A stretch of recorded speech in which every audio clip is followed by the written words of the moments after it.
VigilanteWilliamson here on the first episode of, I guess, the Culture Crime Fighters NFL wrap-up show. We really didn't think of a title, but we're going with that. So that's what's there. With my partner in Culture Crime Fighting, none other than the man, the myth, the legend himself, Matt from Fireball Productions. Hail. It's more, sports culture crime fighting. Hell, Jake D. Jake Diesel. Appreciate you being here. Just realized I don't have a background because I'm using a different account. I'm like, oh man, I'm just all very like week one. It is week one. Yeah, it is week one. But just like a team, we will build up, and by the end of the season, we'll go into the playoffs strong, and hopefully win the championship. That's so funny. When I said that, I actually didn't mean that, but that makes more sense. But I just meant like your first week of like YouTubing, Yeah, a little bit like that too. Well, you got the StreamYard logo and like no background and like a mic and echoey. Using like your webcam mic or something. Yeah, it is kind of like that. Mm-hmm. This is my first week of taking sports. It's kind of serious, right? I've done like videos and stuff, and I'm like, okay, this is the sports channel, but I'm like, all right, let me do an actual fucking podcast where I cover a bunch of different sports. Did that yesterday, and now we're going week by week with the NFL. We're actually like, let's, if this is going to be a sports channel, it's got to be for real. So I appreciate, this was your idea. You say, hey, you want to just cover them? Like, yeah, that's awesome. So appreciate you joining me for this. Linking back up with you is dope. Hell yeah, as always. So yeah, this is going to be fun. It's going to be fun. Yeah, I mean, so for me, like, I haven't really watched football much in the past few years. Like, I keep an eye on it generally. Watch a game here and there. It doesn't have quite the same appeal to me as it used to. You know what I mean? Yeah. Like, I used to watch every fucking game every Sunday. Go to a bar, whatever, watching ESPN all week. But as we were talking, I don't really find ESPN as appealing as we used to anymore. God, no. And that might change because I was just listening to like Pat McAfee is now going over there or like broadcast there or something now. And he just signed with them very recently. Yeah. And I know ESPN is like working on launching their own like betting thing. Really? Yeah, like a what's the name of that one you see all over, DraftKings? Yeah, probably DraftKings is probably the one. So I know they're working on it too. So maybe, I don't know, who knows? Maybe things could turn around. But for me, I didn't really give a shit. But and I'm a Jets fan. And so, I was like, I don't know, whatever, who cares? And then like as the season's approaching, I started thinking like, yo, fucking Aaron Rodgers. You know what I mean? Like a 4-time MVP or something like that, Super Bowl winner, like hell of a guy. And then you got the Hard Knocks. I'm like, shit, all right, let me start watching. And so I start watching and I start to get into it. And I was just like, fuck. Yeah, you know what? I'm watching football this year. Like, I'm pumped the fuck up. And last night even, so a woman I work with, her husband is a Jets fan. And I was like, oh, dope. All right, cool. And they're like, yeah, we're going to this bar to watch the game with all the Jets fans that are like in Austin. There's like a Facebook group and everyone meets up. And I was oh, hell yeah, I'm there. Fuck yeah, I'm there. So, got my brand new Jets shirt on, roll into that bar. Everyone's J-E-T. That's awesome. It was great for about 5 minutes. Yeah. Oh, man. Which, I mean, it was, bro, like, people were joking, like, oh, we're going to the Super Bowl this year. Like, same old Jets. Like, just like jovial, like, good vibe. Everyone's, like, excited. And then literally 4 plays in. 4. It is the same old Jets, like, right away. Yeah. Well, yes and no, because they did win the game. They did win the game. Shout out to Josh Allen throwing up on himself. Just totally, I'm similar to you. I haven't watched football in a while, and I still have a perception that there's a little outside interference. I'm not saying that somebody got a check for that game, but if anybody got an extra slip in his envelope, Josh Allen threw 3 picks and a fumble and kind of just 3 and out. He was the Bills quarterback and he did nothing. And so that's part of the reason the Jets won. Plus that spectacular punt return at the end was that was amazing. I don't know. I mean, I think the Jets have a really good defense. Yeah, you guys do. You know, That's they pretty really, obvious. really do. Like Okay. the guys up front are good. Was it Quinnen Williams? Mm-hmm. He's really good. Like the backs are like sharp. I mean, that one guy, 3 picks. That's incredible. That's Not crazy. not often you go for 3 picks, one guy. You have 2 picks in a game. That's like insane. Yeah. And yeah, so I mean, I think a lot of it's that. I mean, I know that Josh Allen kind of is a turnover guy. Like he is the type of guy who just turns over the ball a lot. He's the Like, modern Favre. He's gotten yeah, that comparison, and it's like, yeah, the good and the bad with it. It is deservedly so. yeah. I mean, and he fumbled at the end of the game too. Yeah. So yeah, so I mean, when that, but like, dude, when that happened, I mean, you just like everyone's just like, you can't. How can this can't be real? Like Yeah. it just started. We didn't even get one drive out of the guy. I mean, he just showed up. Literally. And You know. it's his Achilles, and that's the worst part. It's like he's done for the season, and maybe that might be it. That might be those 4 snaps. May be the only snaps he plays with the Jets because he might have to retire after that. Yes, That's and horrible. when we watched it, I didn't think anything of it. I was just like, oh, that didn't look good, but I think it's whatever. I mean, he went down like they go down. Well, I have the video of it. The video of it. I didn't see Yeah. slow-mo. So this Oh, yeah, I is, got and that. I didn't see it when it happened. They showed it, and I was like, I don't know what I'm looking at here, but this is the tackle. So it's like, and also the guy knew it was a new offensive lineman who just came in for like, you know what I mean, like brand new into the system, and he's the one who led up the fucking. So here's man. So here's the sack. All right, viewer discretion is advised. Watch. Oh, did you see that in the calf muscle? That extra muscle move without anything. Watch it, just like. Oh, I think I didn't quite get it there, but that is brutal. It jiggles a little. It like snap. Oh, that's it, snapping right there in a jiggle. Oh, yeah, it snapped up pretty good. That sucks. Oh, then he stepped on. He pushed on it again, going down. Oh, he probably took. Oh. God. Yeah, he was such a dildo guy. Was you. By the way, shout out to the chat. I appreciate all the guys already here. I wanted to shout you guys out. Human Okami, a newcomer to the sphere. Papa Cotton, Jake. I hate sports. Yeah, I hate sports. I appreciate you being here. Sorry, it's a sports show. To be fair, listen, we're not going to be hardcore. You know, both of us are kind of outside of the NFL, haven't watched the NFL regularly in some time. So this isn't like super numbers based and super analytics. You know, we're just too much. Yeah, we're just talking a little shit. So yeah, that leg is fucked up. Shit. You ever hurt your Achilles at all before? I don't think so. Because I've had like weird.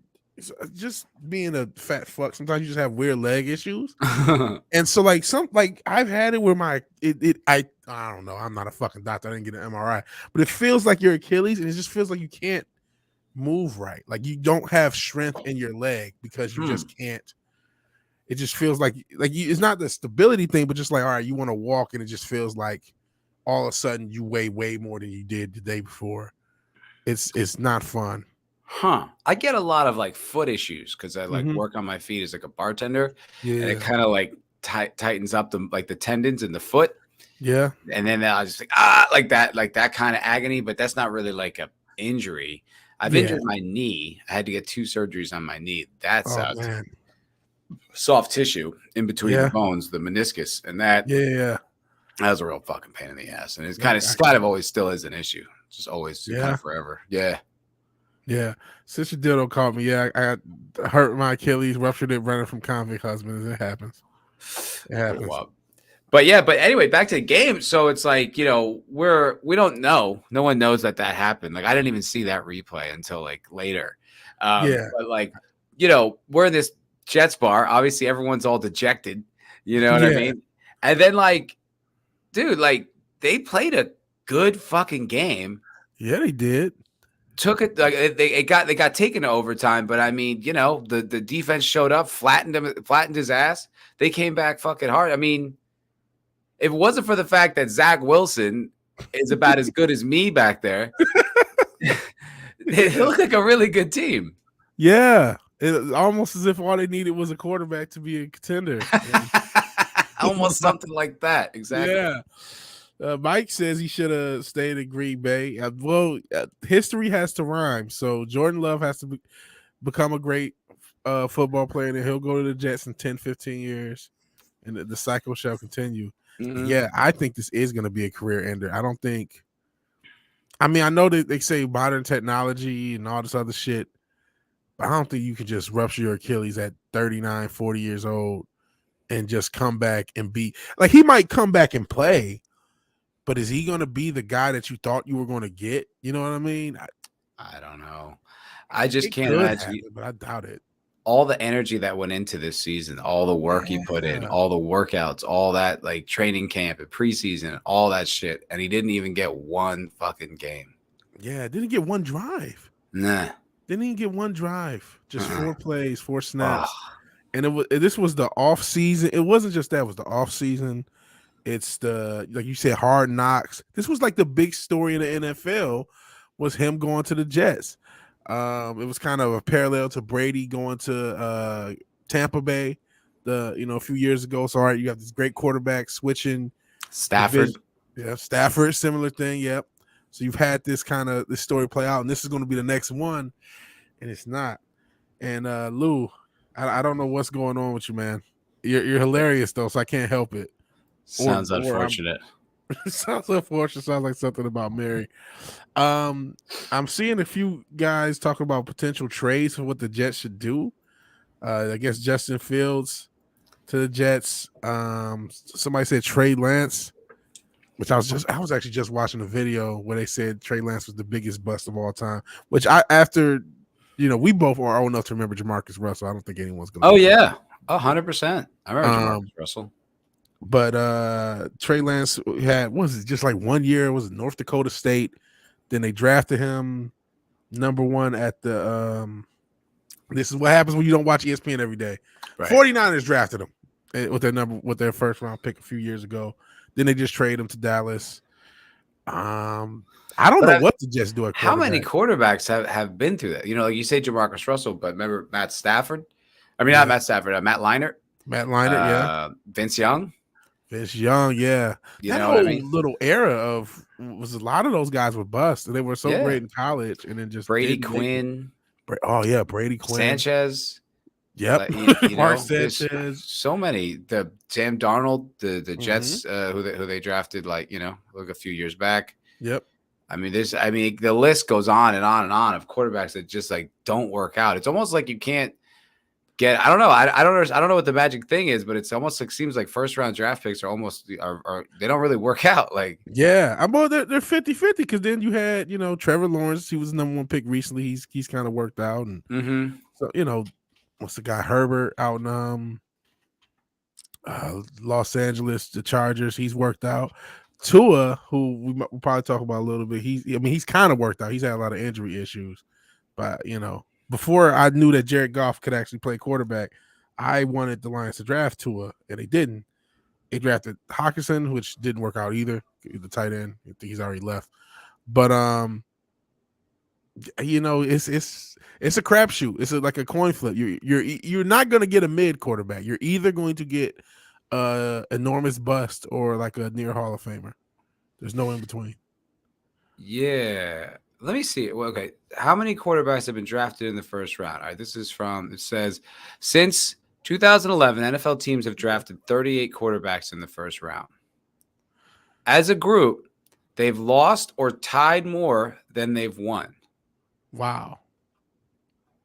That's pretty fucking interesting. The NFL draft is coming if your team drafts a franchise quarterback in the first round, brace for failure. That was this year. This seems kind of interesting. Let's read this article. Yeah. But because I'm like, I feel like I can't even think of like any guys where like really has worked out like recently. I guess especially with the hype. Yeah. It's almost never. I think Trevor Lawrence is probably the only guy who got a lot of hype and actually worked out. And I thought he was going to fail because of kind of what you said. I was just so used to it. Even Patrick Mahomes was a second round pick. He wasn't a first round pick. You can't really call him in that. Yeah. I guess there isn't really. That's not okay. Here we go. Take a look for you. Only a couple names stand out.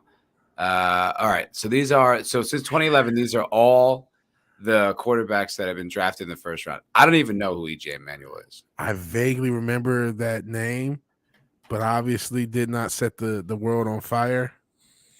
And I'm a Jets fan. They play in my division. I don't know this guy.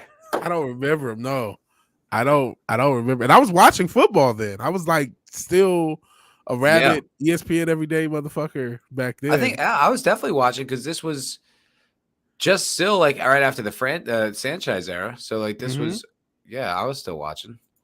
Tim Tebow. Wow, that was a first round draft. Yeah, he was. He was a late first rounder because they had two. I think they had 2 first round picks that year. Dude, Tim Tebow. What'd you think of Tim Tebow? That whole thing. I thought it was fun. I mean, I don't know. Like he was one of these guys where they say it's not going to work out. He's not an NFL guy. They kept saying that the entire time, and then he still like somehow managed to win games and like won playoff games. Like I don't know. I think the kid's just a little bit magic. He might not be like a pro athlete, but he was pretty cool. The Jets actually did have Tebow for a little while. Really? Yeah. Yeah. I think it was last season. Tebow's probably going to be one of the better quarterbacks on this fucking list. I know. I mean, I think a lot of these guys are already out of the league, and he lasted. Like you say, he did win a playoff game. He won a whole playoff game. There's not a lot of. I don't think too many guys on this list are going to have won a playoff game. It's pretty wild. Like, so I remember when you're right. Like he's going to be like the one of the playoff winners. But I remember like when he went to the Jets, like they just would run him up the middle. That's all Rex Ryan would do. He was just stubborn. They give him like 3-4 yards run up the middle, and that would be it. I'm like, utilize him. Yeah. I thought he had magic left in him, but I guess the league didn't because he didn't really do much. I thought, this is what I thought. Glenn is right. He was a good athlete. Accuracy was kind of crap. And I think the league started to get really accuracy based. Like everybody's throwing 65% or better. And this guy's throwing like 58, if that. And I heard when he was told, was it? Oh, sorry. Go ahead. Yeah. And I'm just echoing what Newbound said. He was told to move the tight end and he wouldn't. But I was thinking, like, you know what? There's guys like, if you remember Flutie from back in the day, that like, Doug Flutie.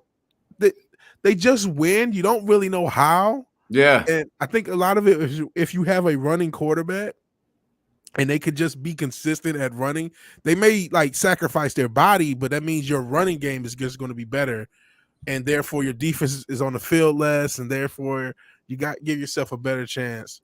I guess it's different too. Like in college, you're playing against great athletes, but you're playing against like maybe 3 NFL caliber athletes. You know what I mean? Like there's a few guys on the field that hit that hard, play that well. But then when you go to the pros and literally everyone's the best in the world, like that running around shit doesn't really last because they will chew you up. Yeah, it won't last long. You can't last long doing that. Yeah. I mean, but dude, when Tebow was in college, he was a phenom.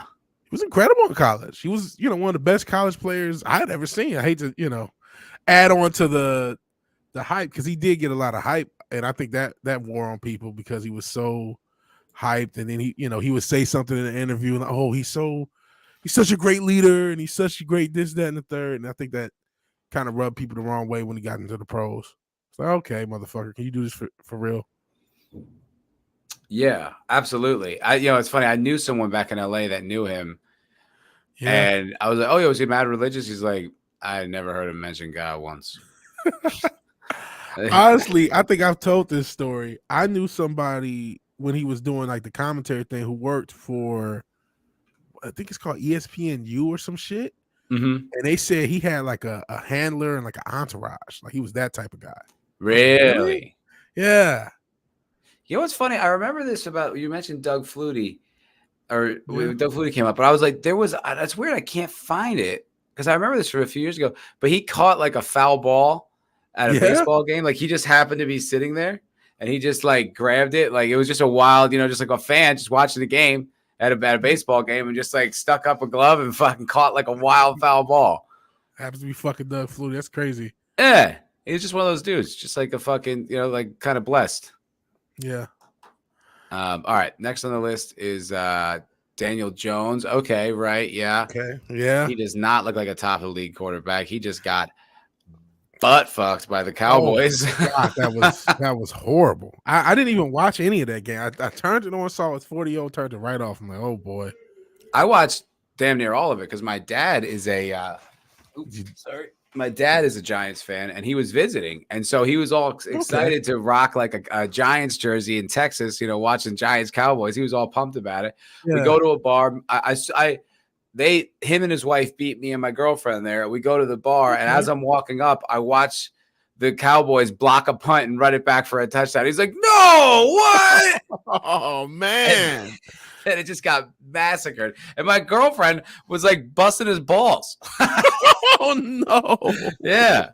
He's like, oh, this can't get bad. Like, can't get any worse for us. She's like, I think we're doing just fine. She's like, oh, Texas. Sheesh. It's pretty funny. We do remember Ryan Leaf. We're trying to go with the recent guys, but yeah, Ryan Leaf. I brought up Jamarcus Russell. Yeah. I still consider Jamarcus Russell the biggest bust because back then, and I cannot find a video of it, but he was on his knees. Did you remember this video of him throwing like touchdown strikes from like his knees in practice from like the 30 or the 40-yard line? No, I don't remember that. I could have sworn this video existed. Maybe I made it up. Maybe it was something. I could have sworn there's this video of him throwing these, and it was like, man, he has so much talent, but he wanted to this, smoke weed and drink lean and not look at the playbook. And so we got what we got. He looked out of shape as hell too. He was a big guy.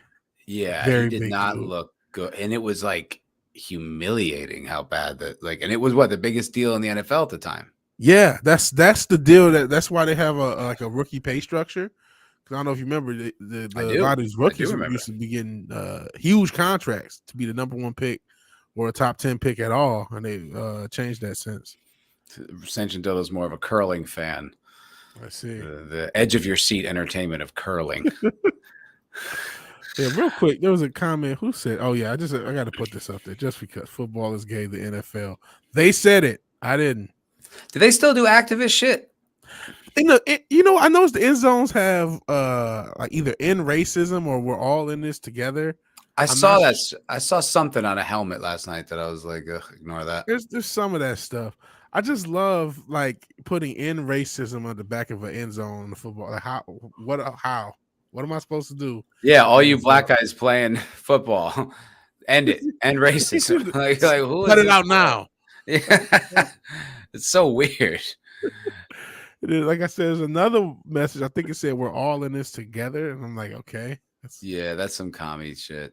That's helpful. That's what it sounds like to me. All right, next is Patrick Mahomes. Okay. Okay, so he was 10th pick overall. Okay. He was a later pick. Maybe this is what happens when you haven't watched football in a while. Yeah, like I don't claim to be an expert about any of this shit. Yeah. But he is, last year I was reading an article that said, like, is Mahomes the best quarterback of all time? And I was like, yo, that is the dumbest shit I ever heard. But then when you consider like what he's already achieved and he's not even 30, it's actually kind of remarkable. He's on pace to potentially be, when you consider his numbers, and he's already won 2 championships. Mm-hmm. That's insane. What, how's he, like 28 or something? Yeah. That is actually insane when you think about the fact that Aaron Rodgers only has 1 championship. Peyton Manning has 2, but it took him all of his career, and he actually didn't deserve the second one, if you remember, because Von Miller basically won that. Well, Von Miller and Cam just looking at the ball after he fumbled it. That was 100%. The defense. They were savages that game. Von Miller was he was a cheetah. Yeah. A lion. He was not a human being. Yeah. It was bonkers.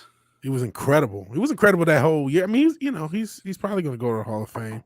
He's and I remember the game before that shit against the Patriots, where Von Miller, did everything he could and put Tom Brady on his ass a lot.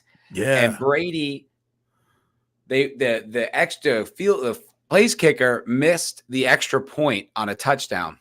Mm-hmm. And Brady drove all the way down the field and scored. And it would have won. They would have tied it to go to overtime if it wasn't for that fucking missed kick. And it was like I said, Von Miller was in his face all day. That was the game that I stopped hating Brady. Yeah. I was just like, this guy is such a fucking savage competitor. There is no one like this guy. Never stop hating him. Fuck him. No, I don't hate him. Nah, and I definitely. Oh yeah, that's right. So can't hate him too much.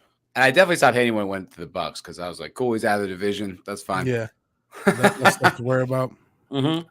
Oh, since you're dildo, good to see you. Glad to see we touching on political stuff. We wouldn't be authentic. That's true. We got to be authentic. Ha ha ha! I know what you're referencing. Yeah, it's true. Once again, if we did this whole, if you use sports show, you don't mention it, you're a liar. It's there. Yeah. So you're just avoiding touching the sensitive issues. Yeah, speaking of conspiracy, you ever see Brady kiss his son? It's really creepy. Yeah, it's fucking weird. And his dad. Oh man, I didn't see his right. dad. Doesn't he like make out with his dad? It's really weird, so creepy. Man. That's such a weird thing to do, especially in front of a camera. Yeah. God damn it. That one I saw when it was his son. It was one of these documentaries, and the son didn't really want to, and he said, "Come here." The son is like 12. I get if he was like a little baby or something, but like he's like 10, 11, 12, whatever the fuck age he is. It's like, what the fuck is wrong with you? Yeah, I think you got to stop kissing your dad. Like kissing your dad and your kids. What's wrong with you, man? Yeah, that's just weird. That is real weird shit to do. Yeah. Celebrities are fucking nuts. That's a whole nother can of worms. Yep. All right, next on the list, Paxton Lynch. I am not gonna lie to you. I was this many days old when I knew this guy existed. I did not know who this guy was. I do not know who he is. Now I 26th pick overall. Paxton Lynch. To fall off by here as far as football, but I don't remember him at all. I was just thinking of a video. Remind me to pull this up when we get through this, because there's a hilarious compilation out there. All right, cool. I do not know who this guy is. I've never heard of this man in my life. Paxton Lynch from the Broncos. This was only 7 years ago. Yeah. Does he still play? I don't know. Paxton Lynch. It's a pretty shitty name, to be honest, too. Yeah, he's probably a cool last name if you're a quarterback. Yeah, it almost sounds like that would be a girl's name. 29. He doesn't play in the NFL anymore. He plays in the XFL. XFL, yeah. Plays in San Antonio. He's in Texas. Yeah, the Brahmas. Oh shit! I guess he's from San Antonio. Okay. Paxton Lynch. Nah, never heard of this fucking guy. That's crazy. First overall, or what is it? First round. And how many years did he play in the NFL? Till 3 years. 3 years. Wow. That's it. He played for the Broncos for 2, Seahawks for 1, Pittsburgh, and the same year, Pittsburgh, Seattle, the same year. That's it. Same year. Wow. Completion percentage 61.7, 4 TDs to 4 picks, not even 1,000 passing yards, and a 76 passer rating. That's crazy. And it doesn't look like he played first round games. Like they didn't really give him a chance either. Just like that's crazy, man. How does it go that bad? How do you misjudge it that much? Why did you draft him in the first round if you weren't going to do anything with him? That's crazy. See, I'm telling you, these first round quarterbacks, dude, we've only found one winner so far. Yeah. I think you're right. I don't think first round quarterbacks work. He was a backup for a large portion of his career. Yeah.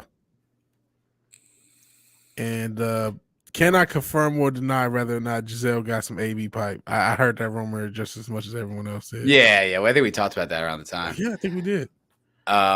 This is interesting. What the draft experts were saying, based on film and projecting for the future, Paxton Lynch is the best quarterback in the NFL this NFL draft. Period. Oh man, is there a easier job than being a NFL draft an analyst, man? Just like that. Mel Kiper.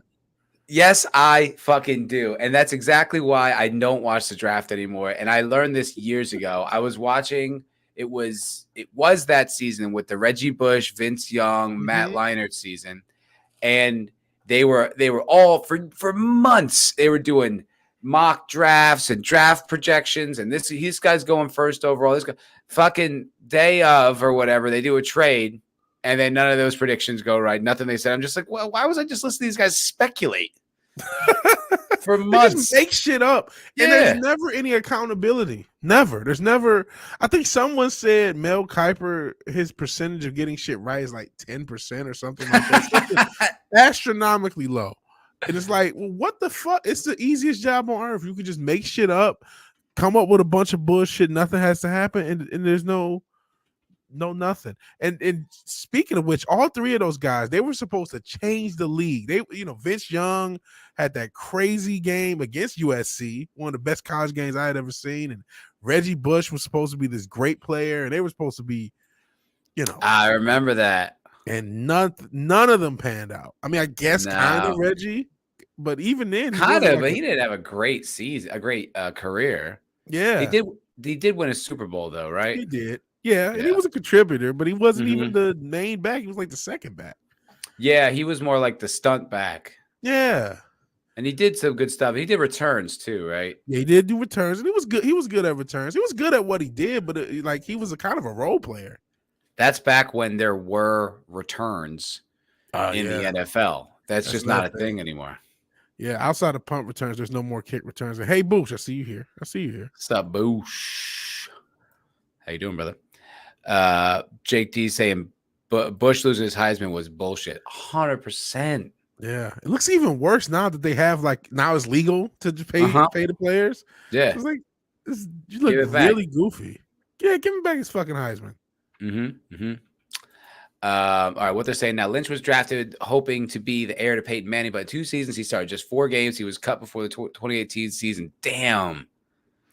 Sat out the entire season and spent 2019 with the Steelers, but he did not appear in any games. Yo, he must be shitty. Yeah. And he said he was a backup in the CFL. Jeez. What? Man, that sucks. Even I just saw this clip of who was it? Chad Johnson talking about how good the players in the CFL were. Oh man, these guys are so good. They belong in the NFL. It's just not enough spots. And I'm sure there's something to it, but geez, man, you were a number 1 draft pick, and now you're a backup. I'm sure they're good athletes, but I mean, I think a lot of it is just, again, these prognosticators just talk shit. I don't think they have any clue on how to translate. Because have you seen? I think he's on this list. Johnny Manziel. There's been a lot because they had a documentary on Johnny Manziel, and it came out. This guy didn't even read the playbook in college, and it's like, well, you didn't think that wouldn't translate to the NFL? You think not reading the playbook is not going to be an issue in the NFL? You think he's just going to wing it in the modern NFL with all these 300-pound killers who understand everything about the guys team? Like Troy Polamalu are in the backfield. He's just like, no, man. He's just going to wing it and sling it and be okay. Like, no, he's not a first-round pick. He doesn't care. So, those are the things that matter. Like, are they going to really put in the work to get better? And if not, then they're probably not. They probably shouldn't be the first round. Pretty wild. Christian Ponder for the Vikings. I vaguely remember him. I remember that name. Yeah, I remember the name. I don't remember how it panned out. Obviously, he's not the quarterback there anymore, so it didn't work out that great. Yeah, that was 12 years ago. Yeah. Lamar Jackson, he's still good. Yeah, he's still good. Won an MVP. He's, he runs a lot, but I mean, he's super fast, still super athletic. Hasn't caught up to him yet. I think he's a better quarterback than people give him credit for. But I don't, What were his stats last year? Lamar Jackson stats. Everybody has crazy stats now. That's true. So he's only played 1 year. Oh, wait, 1 year they played 2? No. I'm misreading this. Okay. So his career stats are: he's got a 63% completion rating. Okay. 100 touchdowns, 39 picks. It's like, reasonable. It's pretty good, especially considering his running. You know what? Because a lot of running quarterbacks aren't as accurate as that. So you got to take that.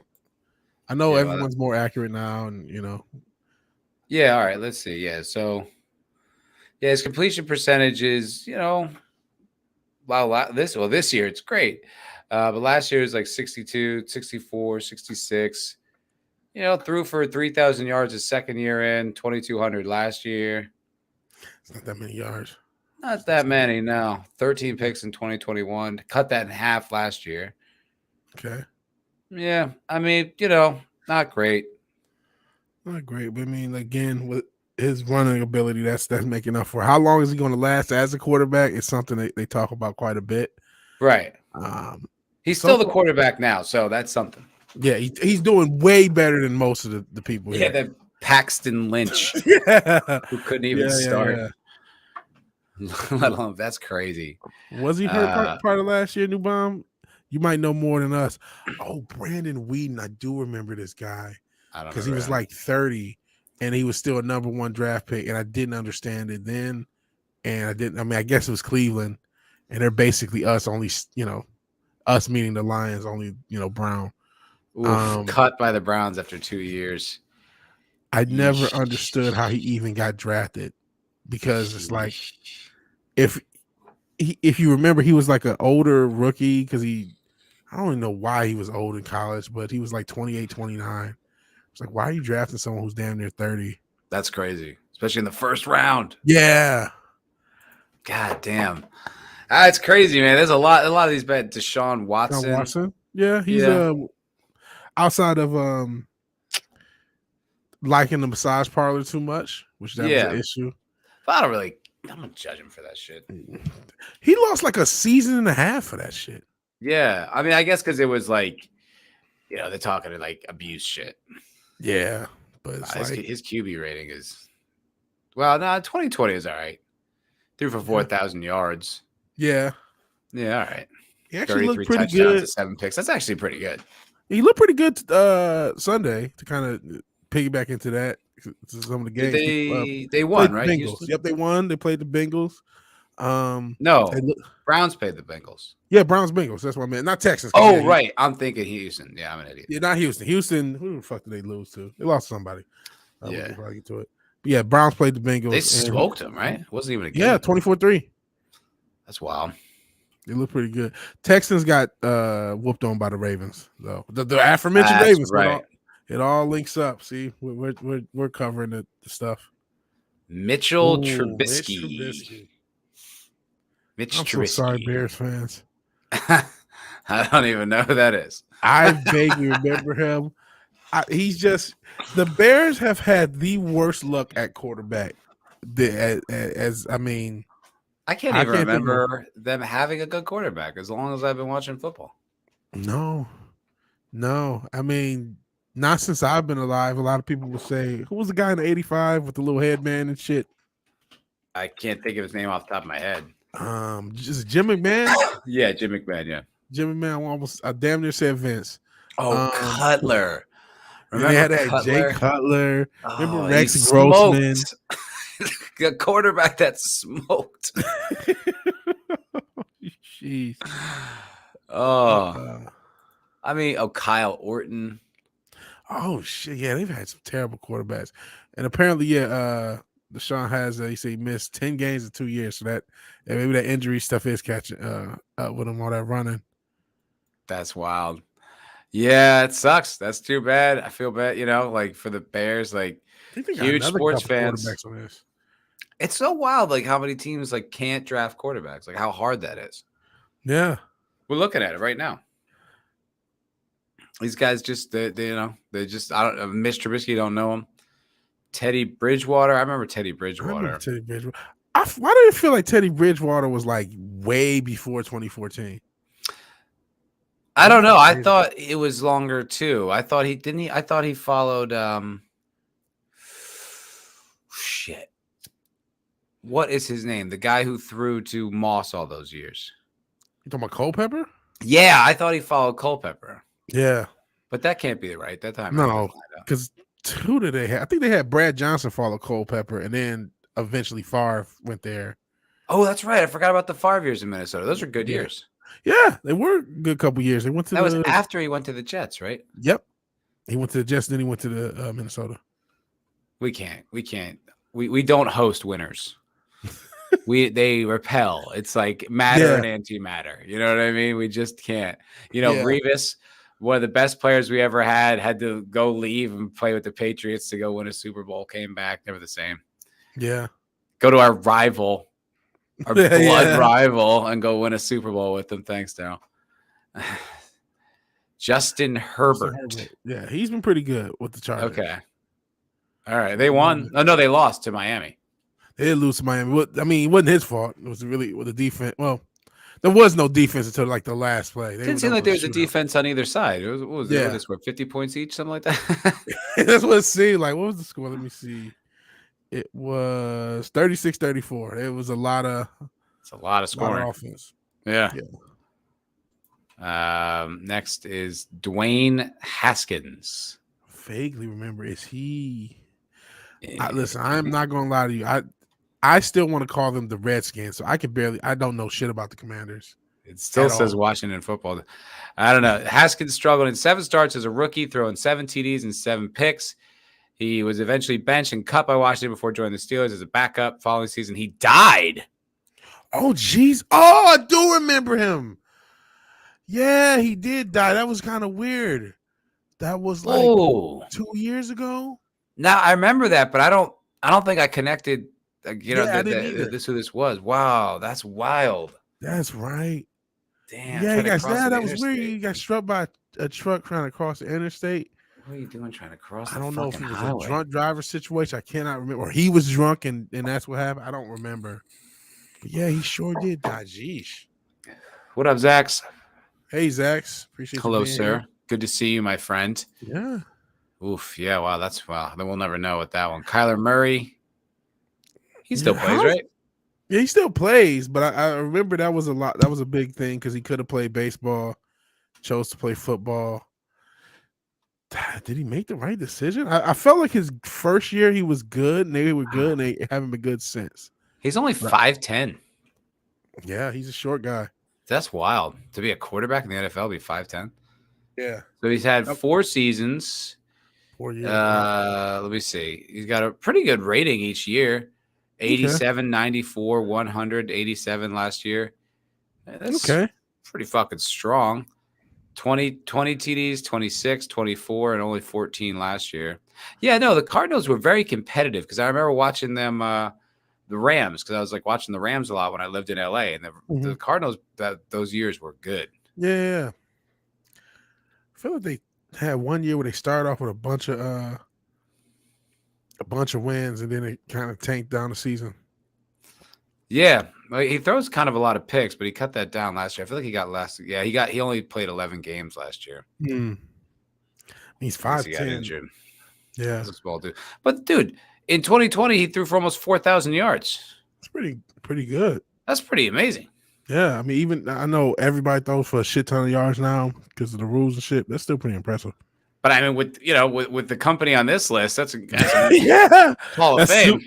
Yeah, right. Yeah. Good Lord, this is not the best player. Johnny Manziel. There he is. Johnny fucking. Look at the picture they chose. His eyes. He looks high as shit there. What the fuck is he on? That Adderall, man. I don't understand how.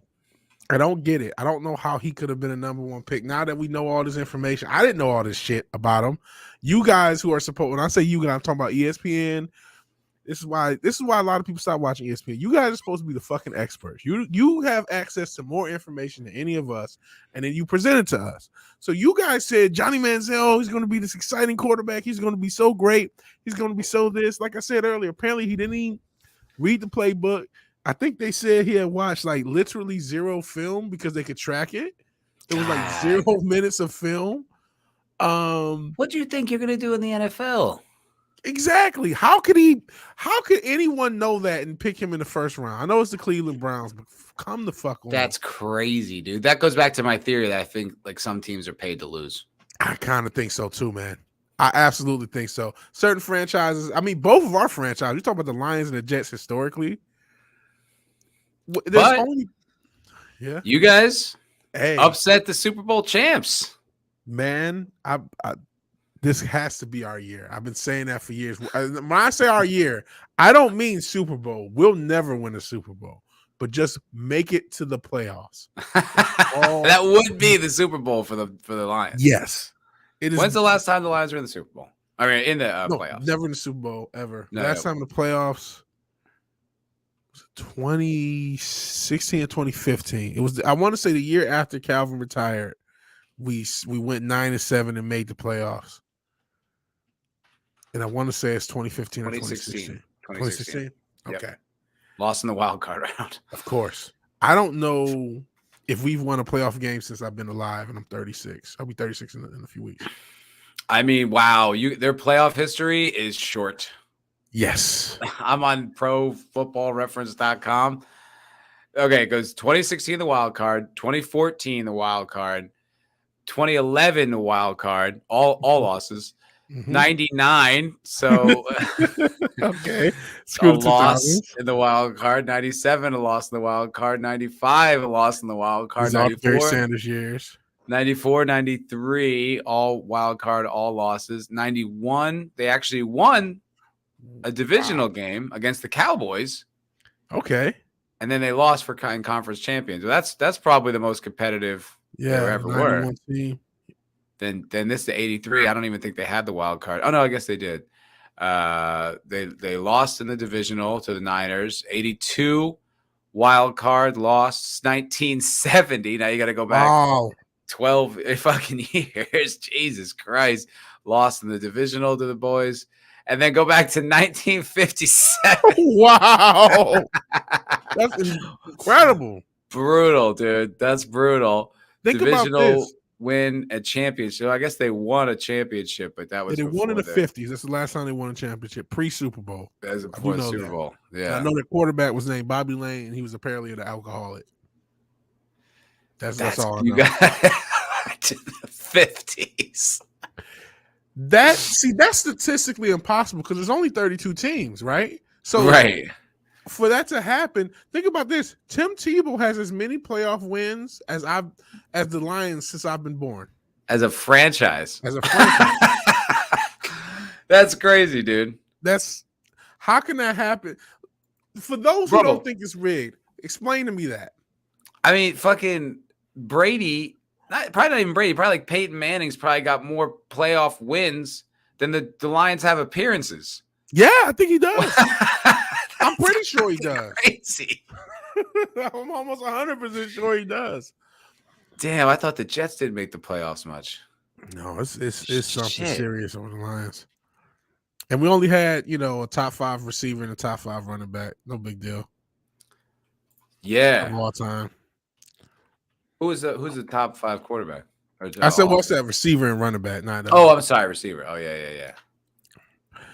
And yeah, I did see that Arian Foster said that it was rigged. He's not the only player who has said something. There's the one guy from the Bucks who said he thought the Super Bowl was rigged. Yeah. Dude, the Jets don't have a very good I'm looking at it right now. I mean, you have to go back to 2010 when they were even in it. So that's the last time they were in it was 13 years ago.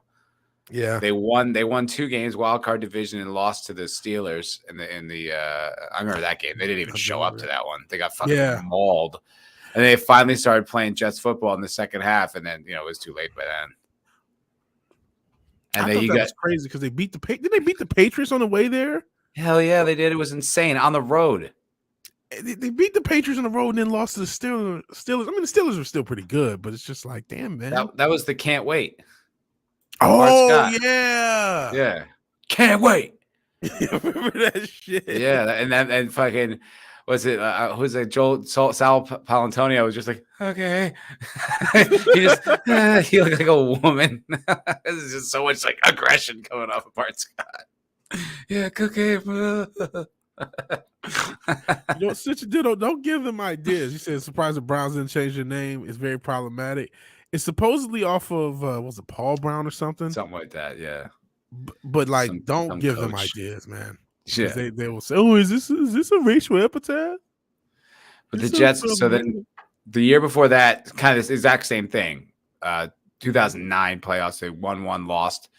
Then they lost in the wild card in 06, won the wild card in 04, and then they lost. I remember that game, lost on a fucking kick because the offensive coordinator decided on 3rd down when you've got the NFL rushing leader Curtis Martin, let's take a fucking knee instead of get closer to the field goal. And they put the guy at it. They put him out of field goal range, and they had to kick like a 40-yarder, which is like not a chip shot. and Yeah. missed it. And then they the next season they were all spiteful. They drafted a kicker in the first round. It was just like, See, you that's the fucking shit that losers. makes you think there's something up. Like, why would you do that? That doesn't. Why There's would so you do many that? unreal fucking football decisions, and don't get me started about that damn Super Bowl with the Seahawks and the Patriots.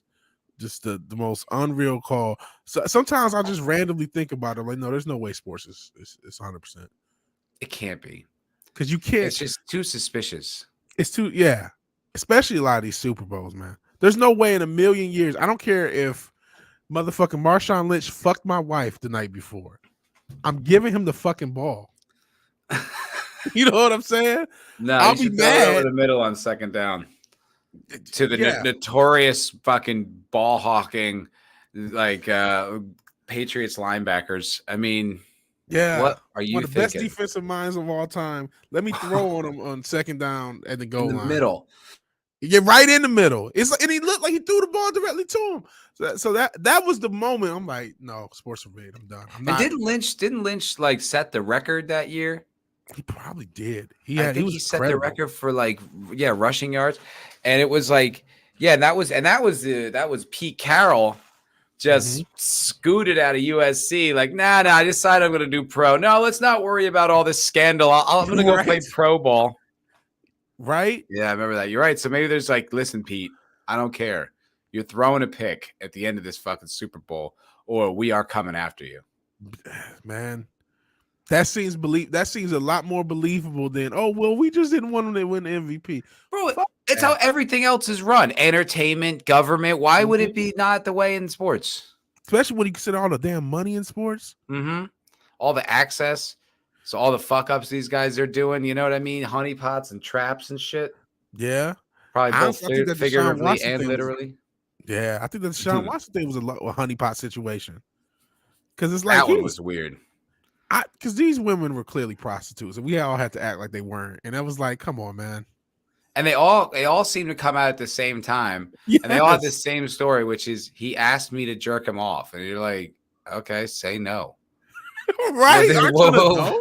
What's the crime committed here? Yeah. None of them said that he forced himself or he attacked them or nothing. It's just.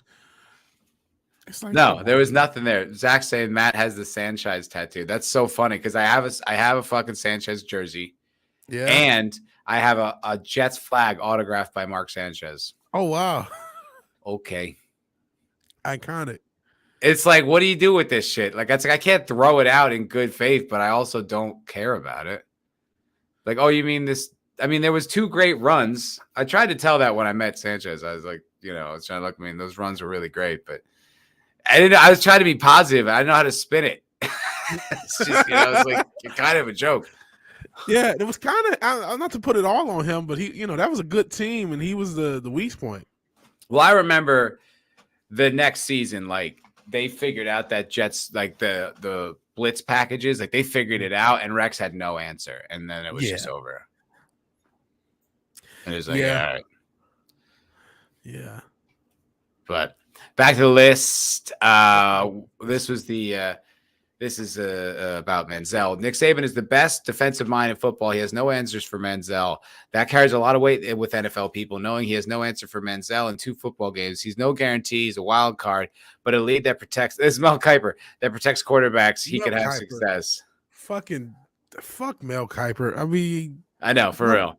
One of the worst sports analysts of all time, and annoying. So. Yeah. I don't like him. I don't like his personality. He's so convicted. He's so sure about everything. How can you be this sure when you're this bad at your job? When you constantly fuck up, like how could you? Yeah, where do you get the confidence? You said Jamarcus Russell was going to be a generational talent. You don't tuck your tail between your legs next time you make a prediction after that. You don't feel right, like, or you don't qualify it a little bit. Like I'm not really sure. Like he's never been held accountable. No one's asked him, hey, Mel, why did you think Jamarcus Russell was so great? Or why did you think this player? Or why do you think all these other players that you projected were so great and they were bust? What are your thoughts on that? I've never seen someone say, hey, yeah, you fucked up. Thoughts. Holy shit. Never happens. What? I'm looking at, I just was scrolling Twitter just like real quick. Fucking Mr. Grant Gregory's got 100,000 subscribers. Really? Yeah. I had no clue. Shout out to Mr. Grant Gregory. I had no clue where he was. How did he do that? He's like a celebrity. I mean, I'm looking at all his videos. Don't have like a lot of views. How did he get 100,000 subscribers? I mean, God bless. I'm not mad at him. Yeah. Oh, he's got one short that's got 2 million views. Huh. Wow. Shit. Good for Grant. Congratulations, Grant. Shorts. Yeah, congrats. Oh, he's got a lot of shorts. That's the way. Shorts. I need to do better with shorts. Hopefully, I can edit some of this content into shorts. Damn, that is a lot thing. He has 100,000 alternate accounts, right? He's got 18 mil, 16 mil, 11 mil, 5.2 mil, 4 mil, 2.6 mil, 2 mil, 1.9 mil, 1.9 mil, 1.8 mil. What is this shorts about? They're just clips from movies and TV shows and shit. Oh, okay. Not knocking it, but it's. I mean, oh, yeah. man, he was hacked. Had to build his channel up again. Well, you know what? I got to give him credit for that. Damn. Go, Grant. I'm not sure because they'll have TV down under. Shout out to Mr. Greg Gregory, man. Yeah, congrats, dude. That's crazy. I was like, what? Wow. I had no idea. I didn't even know he was trending like that at all. Good for him. Gotta do more shorts. Yeah, for real. I gotta go. I'll see you guys in a bit. This is about Manziel. In 2 NFL seasons, he checked himself into rehab, was accused of assaulting his girlfriend, was ultimately released after just 258 passes. Wow. He attempted a comeback in the CFL and spent time in multiple minor league football teams, most recently with the Zappers of the fan-controlled league. I don't even know what that is. He recently said he's pursuing a professional golf career. Wow. I never heard of fan control league. I didn't know that was a thing. There's a documentary about this? There's supposedly a documentary. I think it's on Netflix or something, one of these streaming services. Cause I haven't seen clips of it, but I've seen clips of, speaking of shorts, because I watch a lot of shorts my damn self. Just people talking about him, and that's where I got he didn't really watch film, and he didn't really take any part of this seriously. All he did was party and play football, which, I mean, you can do that in college because it's college. Again, I mean, I get the big thing is he did it against Alabama, and Alabama's one of those teams is like, okay, they have pretty much all pro defenses. Like most of those guys are going to the pros. Boosh brought up the 01 Hurricanes, which is another team where it's like most of those guys actually do end up in the pros. I think they have Ed Reed and Jeremy Shockey and a bunch of teams for that Hurricanes team. Yeah. And so that was a thought. Well, if he can do this to Alabama, and they have all these players that are damn near pros or pros, then yeah, he should be able to do this to a pro team. But it's like, no, not at all. Pretty wild. Jake Locker. I remember him. I remember Jake Locker. Didn't do much. He had a lot of hype too. Yep. He was 4 seasons. Great. He retired in 2014. Damn. Yeah. Wow. Jordan Love. I remember him. Does he still play? Yeah. This is really his first year because he's just been on the bench the whole time. Oh, okay. Not yesterday, because 2 days ago was his first game. How'd he do? They won. He looked okay. I saw the little highlight package. He looked okay. Who did they beat? They beat the Bears. They scored a bunch of points. Let me see. He had 245 yards, 3 touchdowns, 15 for 27.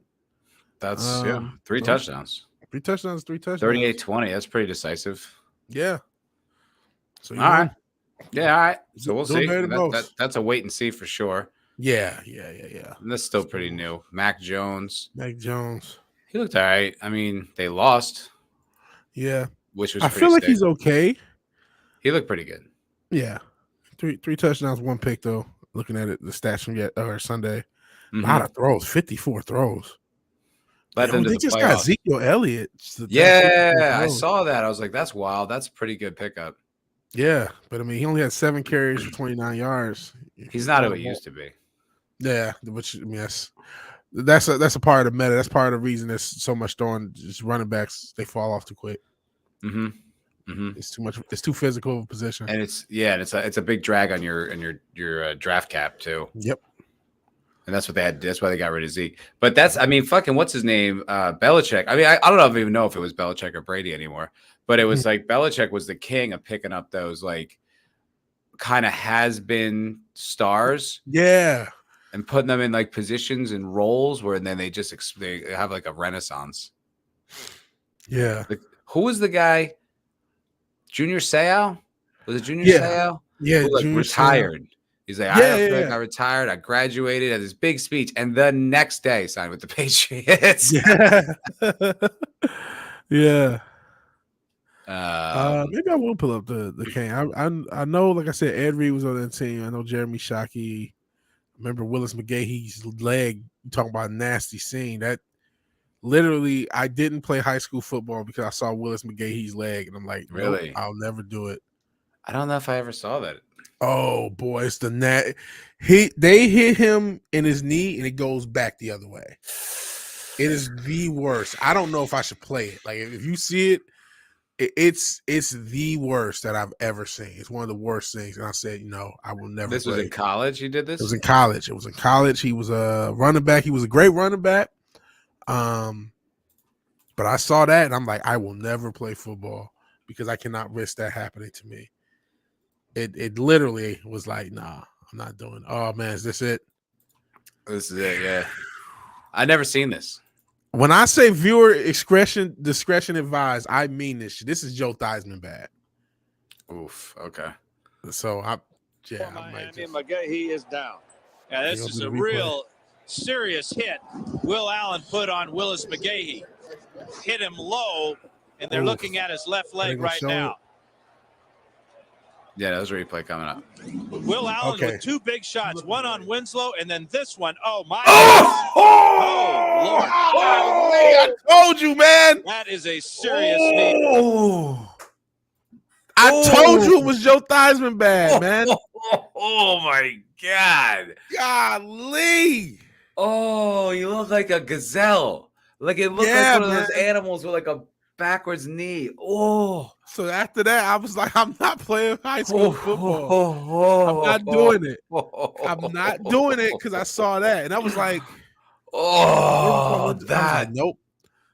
I'll never do it. Brutal. That's too brutal. Woo.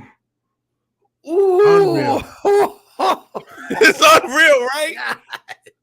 Like I said that for a reason. It's by far one of the worst leg injuries I've ever seen. Outside, you know what sucks about modern media is I have seen far too many people's like legs explode and fucking like lifting up your arm and it's like limp and shit. Like I have seen that way too much. I just saw that on Twitter the other day. Yeah. This kid was on I think a bike or a skateboard, and he took off and landed, and he just and he lifted up his leg, and his foot was like this because the shit had just snapped. Yeah, man, that is something with modern me. That's something with the short. Sometimes you'll see somebody get wiped out. Like I could have never seen that. I didn't need to see that. I saw a video of this chick at the gym doing a leg press. And like locked out her legs, and both legs just got crushed. Both bent down. It was brutal. Oh no! God, it was like cartoonish. Yeah. Whew. Fuck. Should we go worst NFL injuries ever? No, please no. That was again college, and yeah, he did end up playing in the NFL. Yeah, I remember Willis McGahee was good. He was good for Buffalo. I think it was Buffalo for a few years. He was pretty good. That's a savage man, dude. Took him a couple years to actually get in there. Go through that. Oh, and then like, I'm still. Maybe. The name sounds so familiar. Like I know the name. Yeah, he played in the league. He was okay. Whew. But God damn it, man! I could, shout out to Willis McGahee for even being able to play in the league because that would have been it for me. He's a first-round pick. Yeah, I remember that because he made the Pro Bowl twice. Oh man, good for him. Yeah, I remember he was good. Like Played with the Bills for 3 years, the Ravens for 3 years, the Broncos for 2, and the Browns for 1. He had a nice career. Yeah. Almost a 10-year career to come back from that in college. That's pretty impressive. Looks like he ran for about 4 yards a carry. I mean, that's great. I would consider that it was an above average back for 10 years. I mean, yeah, average dude in 2006, he averaged 8.7 yards a carry. Jesus Christ. on 1,000. Oh no, sorry, and 294 attempts. Oh man, he was a lot of touches. Yeah. It's like an incredible year. Didn't score much though. Damn. Yeah.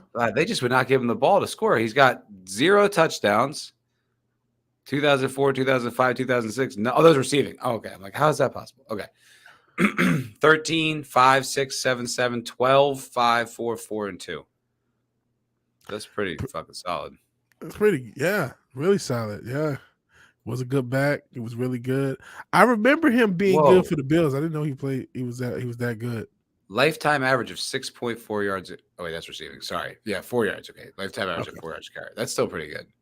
Oh, you know what? I'm misreading these stats. Those were receiving yards. So he didn't have an average of 8.7 in 2006. Okay. That's the average catches. I was like, yo, that's insane. That's like Hall of Fame shit. Yeah. Okay. Yeah, no, okay. It's actually much more normal. Just around 4 or 5. Still impressive. Still very impressive. Again, like his leg, like you said, like a gazelle. Fuck that. I think we lost some viewers on that one. So they said, nope, I'm done. I'm out. That was brutal. It's one of the worst injuries I've ever seen. All right, you want to go back to the list, or you want to just move on? We just talk about whatever. I guess we don't have to we got it. Yeah, we got it. Most of these guys did not pan out. We can get into some of the. We talked a little bit about some of the games. We can get into some of the games that passed. We already talked about the. I guess we kind of talked about both of our teams already. We already talked about the Jets. I didn't really. I mean, I just remember you talking about it, but I didn't. How'd you guys look? Did you watch the game? I did watch the game. We went for a fake punt early in the game and got it, and had and I mean this when I say this. It was the best drive I'd ever seen the Detroit Lions have. Wow. And that's not the highest, not the highest bar to try to leap over, to be fair. But we looked like a professional NFL team. One of the things that the Lions have historically been terrible at is offensive line. Even those years you mentioned, like 2011, we went to the playoffs a bunch with Calvin Johnson and Stafford. A lot of that Stafford running for his life and just throwing it up to Calvin and hoping he comes down with it.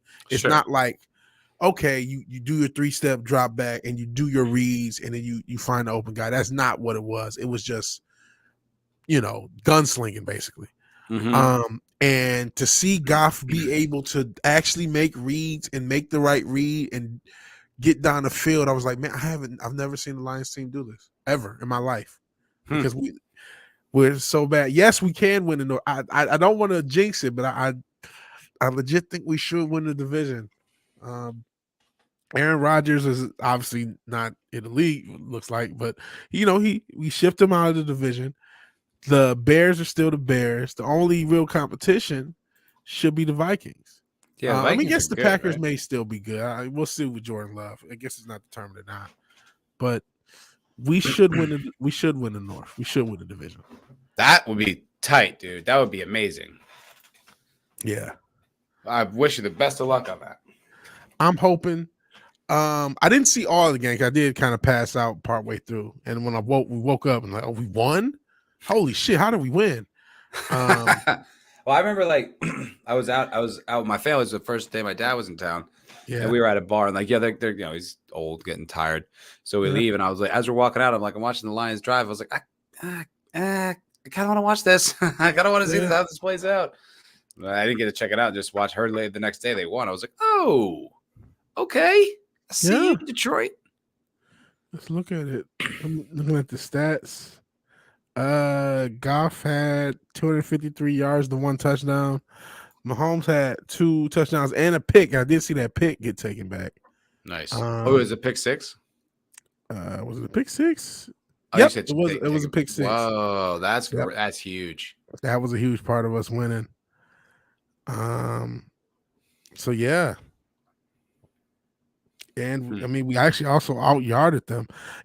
I do have the thought of not getting too hyped because I feel like the Chiefs As great as and I remember the fridge, Boosh, William Refrigerator Perry. But I feel like the Chiefs have lost a little bit of talent because they used to have Tyreek Hill a few years ago, and he went to Miami, I think 2 years ago, the year before. And I feel like their receiving core is not quite as good as it was this entire run of them going to the Super Bowls and winning championships. I feel like that their talent is a little bit diminished.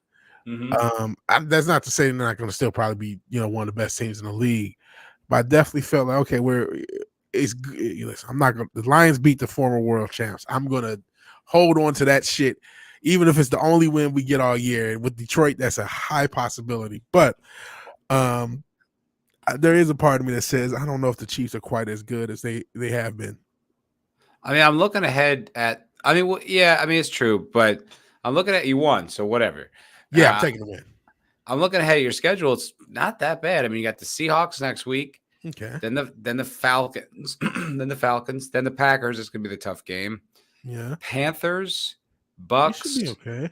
Ravens, Raiders, Chargers, because they obviously can score. The Bears, the Pack again, the Saints, the Bears again, Broncos, Vikings, Cowboys, and then Vikings. We should win 10 of those games, man. I mean, those are winnable contests as far as my understanding of the league is concerned. Yeah, I know that it always changes as, certain teams that you think are going to be terrible end up good. Happens every year. Good, but none of those names scare me. Like, you got to worry about the Cowboys. Yeah. And you got to worry about the divisional games. Mm-hmm. But, I mean, the Saints, the Raiders, Ravens. I feel like a lot of these teams are down or beatable. You know what I mean? Yeah, definitely. And we should make the playoffs. I don't know that we will, but if ever the Lions had one of the better offenses last year. I want to say we had a top 10 offense. And then we had 2 rookie D linemen who each I think had 8 sacks apiece. We should, and that was last year, so not in the second year. We should be set up to be a playoff team. Who's your David Montgomery is your running back? No, I thought we just drafted Oh, that's a wide receiver. Sorry, I'm reading this wrong. No, you're right. He was the running. Who's the running back that we just drafted? That Gibbs, Jahmyr Gibbs. He was our number 1 draft pick. So I wonder if they're just doing it. I guess they're doing a 2 running back thing. Mm-hmm. Looking at it, because Jahmyr Gibbs, I seen Gibbs is kind of a receiving back too, the guy that we drafted. Well, he got 7 carries for 42 yards in his first game. That's pretty good. That's pretty good. It's pretty good. It's weird to just. This is something I think that me and you are not going to really understand. It's weird to judge running at all because they just don't run anymore. It is weird like that. That's just not like a thing. It's like, and if they do, like it's very subdued. There aren't like those kind of stud running backs anymore. Like, we got Christian McCaffrey. I was just gonna say Christian McCaffrey. Shout out to the Whites. You got the great white hope, Christian McCaffrey. Yeah, it's weird to see a white running back. You're like, but for real though, like who is he? Come on, it's not the white guy. But it's like, it's him. What's my man in Tennessee that I can't think of because I've smoked weed since then. I know. What's up? Oh, my phone. Leave me alone. I'm on air. Derrick Henry. Derrick Henry, yeah. And is Saquon still a lead back? I don't know. Sure didn't look like it. Not as much. So, let me see. What is Google saying for the top 10 running backs entering the 2020 NFL season? Now. Yeah. Breece Hall, Jets. This is like just them saying this. Breece Hall looked pretty good. Yeah. Yeah. Travis Etienne for the Jaguars. I'm not familiar with his work. I think he's a rookie. Okay. Oh, no, he's played for a few years. Okay. Jonathan Taylor for the Colts. Austin Eckler for the Chargers. Yeah. I mean, Alvin Kamara for the Saints. I am feeling so old. I do not know who any of these humans I don't know are. any of these guys. Nick Chubb of the Browns. Do know Nick Chubb. All And right, that's well, only because they had the Chubb, what is it, Chubb Hub shirts that were like the Pornhub shirts. I saw those from like a couple years ago. So that's the only reason. Also doesn't make sense because it doesn't like rhyme with porn, but whatever. Yeah. Derrick Henry, Josh Jacobs of the Raiders. Okay, I know Derrick Henry. I do know Josh Jacobs. Saquon Barkley of the Giants. And Christian McCaffrey. Yeah. That's so weird that the number one running back's a white guy. That's crazy. Like, when was the last time you who even? I feel like you count the amount of white running backs on like one hand. Like, go back to like the 70s. Like Larry, somebody mentioned Larry Zonka. I guess he was a fullback, but as far as and then what's the guy? John Riggins from the Redskins. Like, best white running backs. One of the first people who asked, "Are there any white NFL running backs?" It's like there's really not that many. I mean, I'm looking on Barstool has got like our Bleacher Report. Sorry, has got like pictures of it, and it's like it looks like that dun dun dun dun like the old like NFL films kind of thing. Yeah. Jim Taylor. Daryl Johnson looks like he played. There were some good fullbacks in the 80s and 90s. Because I remember like Mike Allstott. Fullback is usually a white guy.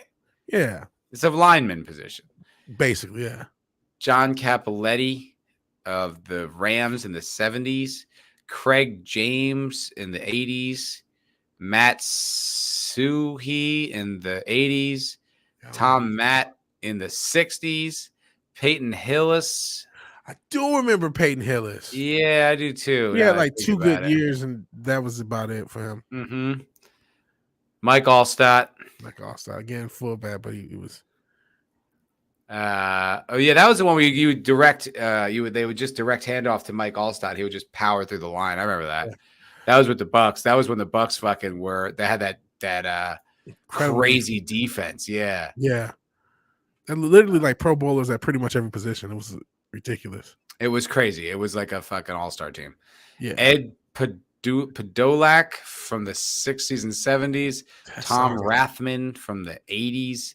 Merrill Hodge. Oh, Merrill Hodge. I remember Merrill Hodge. I didn't know Merrill Hodge. I mean, I remember him as like more of an ESPN guy. I didn't know he was a running back. Yeah. 80s and 90s. Steelers and Bears. Mark Van Egan. This picture's black and white. Played with the Raiders in the 70s.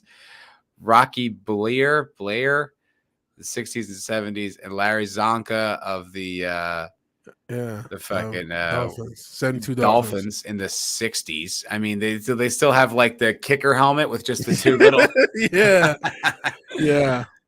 And John Riggins is the number one. John in the Riggins, 70s. I remember him. I mean, so I think the point has been made. There hasn't been a good white NFL running back since Reagan was in office. Basically, yeah. I mean, all respect to Peyton Hillis. Some of these guys we brought up really weren't like, Allstott was a fullback. They had work done, which was actually incredible. That was crazy. So I mean, shouts Christian McCaffrey. Make us look fast again. I appreciate that. Go. Listen, we're in a different age. You know what I'm saying? There's plyometrics and shit. I see fucking like 5'10" white guys dunking with their elbows in the rim nowadays because you can go on YouTube, do some crazy ass exercises, and fucking get explosble. It's a new day. So Rams beat the Seahawks. That's a good divisional win for them. Yeah, I saw parts, highlights of that game. It was actually kind of cool to see Stafford again. Like I said, Stafford didn't get time when he was with us. He actually had time to throw the ball and looked pretty good doing it. He threw 24 of 38 for 334 yards. Yeah. No TDs, no picks. Oh man, no TDs. I didn't realize that, but he was slinging it around. Kyron Williams ran for 52 yards, but had 2 TDs. So it must have been like goal line stuff. Cam Akers. Isn't that a guy kicker? Who am I thinking of? Oh, I'm thinking of David Akers. Yeah. This is what I mean by running backs. It's like there's no one's getting 100 yards. There are no star running backs anymore. This is so weird. Yeah. We're like went through the top 10. We're like, who the fuck is that? Yeah. Like, who are you? That's interesting. That's interesting. Yeah, I mean, and that sucks. I love the running game. Yeah, it's a part of the game that's just totally gone. Shout out to Boosh, man. I see you in the chat, just bringing up the good old days. Talking about Tony Dungy and Monty Kiffin. They were, and Dungy did not get credit for that Super Bowl. They gave it all to, they traded back when you could trade for coaches. They traded for my man football pussy, whatever the fuck the guy's name. What is his name? Gruden, John Gruden. He was the coach. What was that line? Clueless anti-football pussy. Yeah, that's what it was. Yeah, clueless anti-football pussy. I forgot about that shit. That rules. Yeah. Yeah, that was. Did we call our show that the clueless anti-football? Yeah, pussies? maybe that's what this show should be. I think it should be Clueless anti, because we are kind of clueless when it comes to a lot of this modern shit. That is the new show. That's what this is called. Week 2 is the clueless anti-football pussies. Hell yeah. That's the best name ever. You got to just put like an asterisk for pussy, so that you get it like, YouTube doesn't be like, what'd you say? You use the wrong words. Well, that's the end of your disrespectful to women. Yeah, you're done here on YouTube. I'm gonna go grab myself a drink. I'll be right back. All right, no worries. I'll work the crowd. See people, the chat says the white guy positions are the tight ends now. There's, I've always hated this, and I probably should have said this when Matt was here. But I always hate some of the like stereotypes. The white guy, he has a high motor and a high football IQ, and then the black guy, he's so athletic and explosive. But despite the stereotypes, there are explosive white guys, especially at tight end. Shit, you think Gronkowski wasn't athletic? You think he wasn't athletic? And you think Ray Lewis didn't have a high motor? You think Ray Lewis? How do you think his motor was? You think some random backup linebacker who was white had a higher motor than Ray Lewis? Get the fuck out of here! Well, some of those ridiculous stereotypes. Sitch and Diddle. Shout out to you, Sitch and Diddle. You know nothing of this game, and you're still here with us. I appreciate you, man. It says white guy positions a missionary reverse cowgirl. Yeah, that Bucks team, going back to high school, they were the most popular team because everyone had their jerseys, whether it was Keyshawn Johnson or John Lynch or Ward Dunn or Warren Sapp or Rondé Barber or Derrick Brooks. Everyone had that. Yeah, they had Simeon Rice. That team was stacked. The fact they only got one ring. No, Dungy didn't get a Super Bowl with the Colts for years. It took him some years. It wasn't the next year. It was like 2 or 3 years after. I want to say they won it in 2002, and then he didn't win it till 2006. So it took him a couple years to win it. And he was the first black coach. And it was against Lovie Smith. Yeah, that was 2006. So it wasn't the year after. It was a couple years later. And that's what I'm trying to say. Like the stereotype was on your back. I was just talking about the goofy stereotype of white guys, he has a high motor and a high football IQ. And then the black guy, he's athletic. And it's like, well, you know what? I think Gronkowski's kind of athletic. And I think Ray Lewis has a high motor and a high football IQ. I don't know. Well, I mean, there was I think someone mentioned Ed Reed back there. That guy was like a fucking quarterback. Yeah. He was yeah, I think so. But I mean, also all due respect to white guys, the black dudes with the fucking athleticism. I mean, it's freakish. It's like, it's so fast and so quick. It's just kind of like, I mean, some dudes don't really even need to do much else. Yeah. They just show up. I mean, you look at one of my favorite players, even though he was also a high IQ player, Calvin Johnson. You look at a guy, he's like 6'5", 240, runs a 4.2, 4.3. It's like, that's crazy. He won the genetic lottery a little bit, but there's some athletic white guys. It's not like Gronkowski's not athletic or some of these guys aren't. Maybe Tom Brady. Tom Brady, he was known to not be athletic, but I mean, obviously he's a great athlete to be able. Obviously he's the best quarterback of all time. Yeah. I mean, I guess that's how what do you define athleticism? I think throwing 70 yards is pretty fucking athletic. I do too. It's not quick. It's not like that nimble, I think throwing accurately under pressure is pretty athletic. You know what I mean? Not everyone can do that. So I think JJ Watt, sure. JJ Watt, yeah. Then you got guys like you mentioned Jeremy Shockey, but you also had like Jason Witten. Yeah, like those guys. They're big, like they're fast for humans. Yeah. You know what I mean? Not really fast for the NFL, but they're also carrying 280 pounds or whatever it is. Yeah, they're huge guys. Jeremy Shockey's another guy, 6'5", 6'6", probably 240. Great hands, Incredible hands. Who was that running back that looked like a fucking model with the long hair? Or sorry, not running back, linebacker for Green Bay. Oh, was AJ Hawk? Am I thinking not AJ Hawk? AJ Hawk, but there was someone right after him. Guy. But AJ Hawk's another one. Brian Urlacher.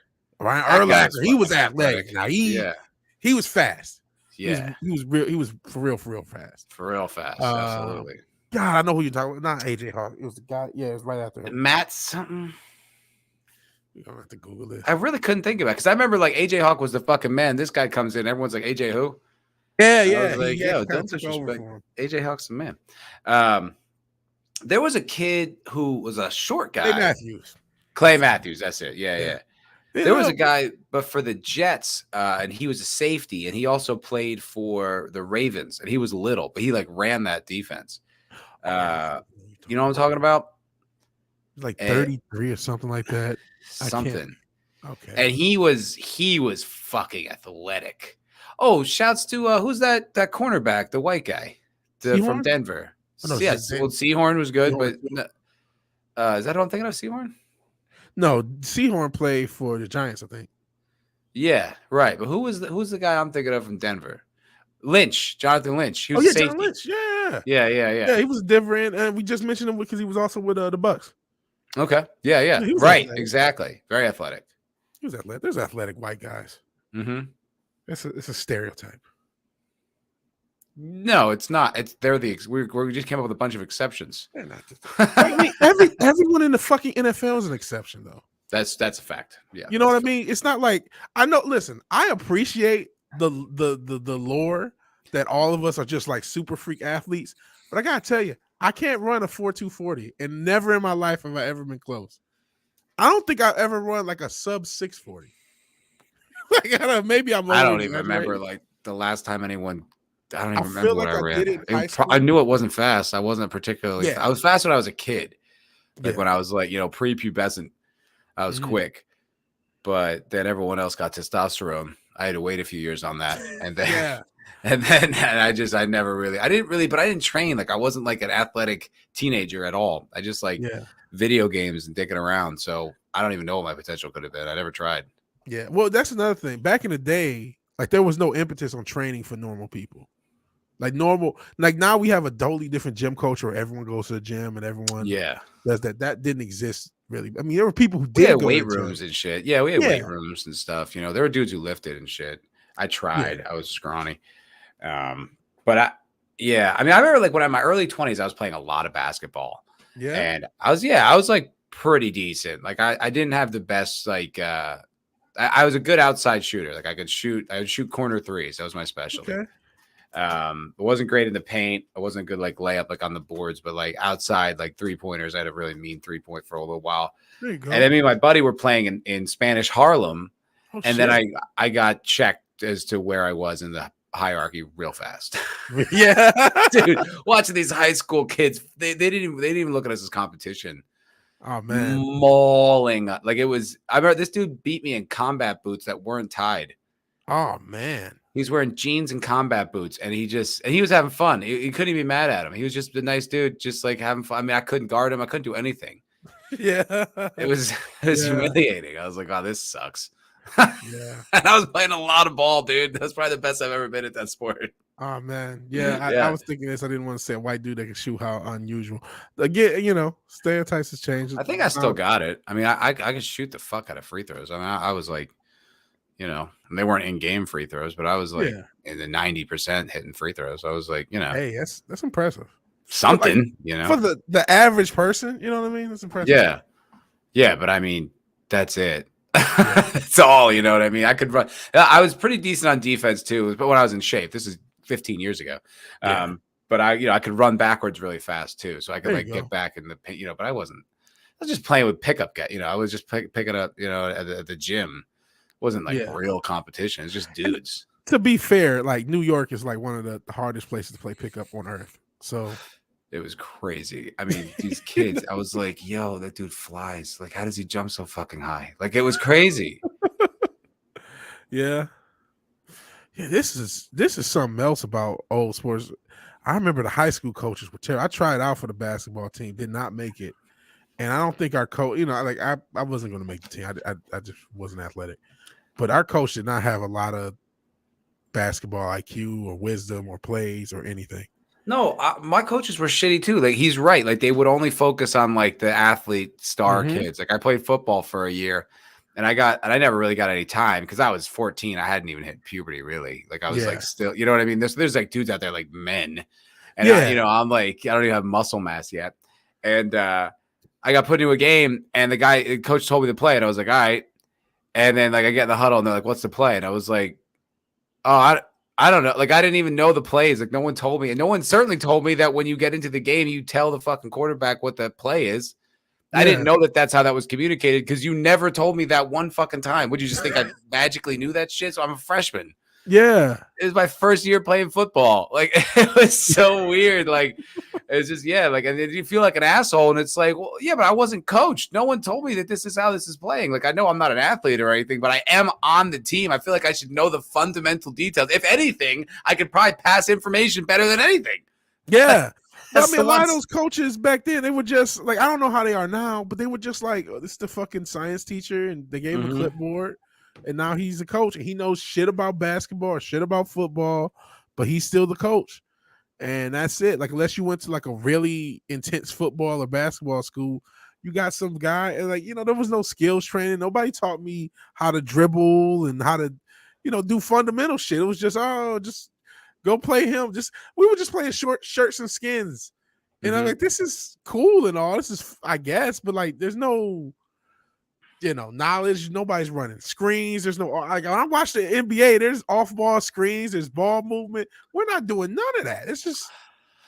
That reminds me of something I wanted to talk about. Oh, yeah, and I have that other video too. Yeah. We're talking about the draft. But that reminds me of,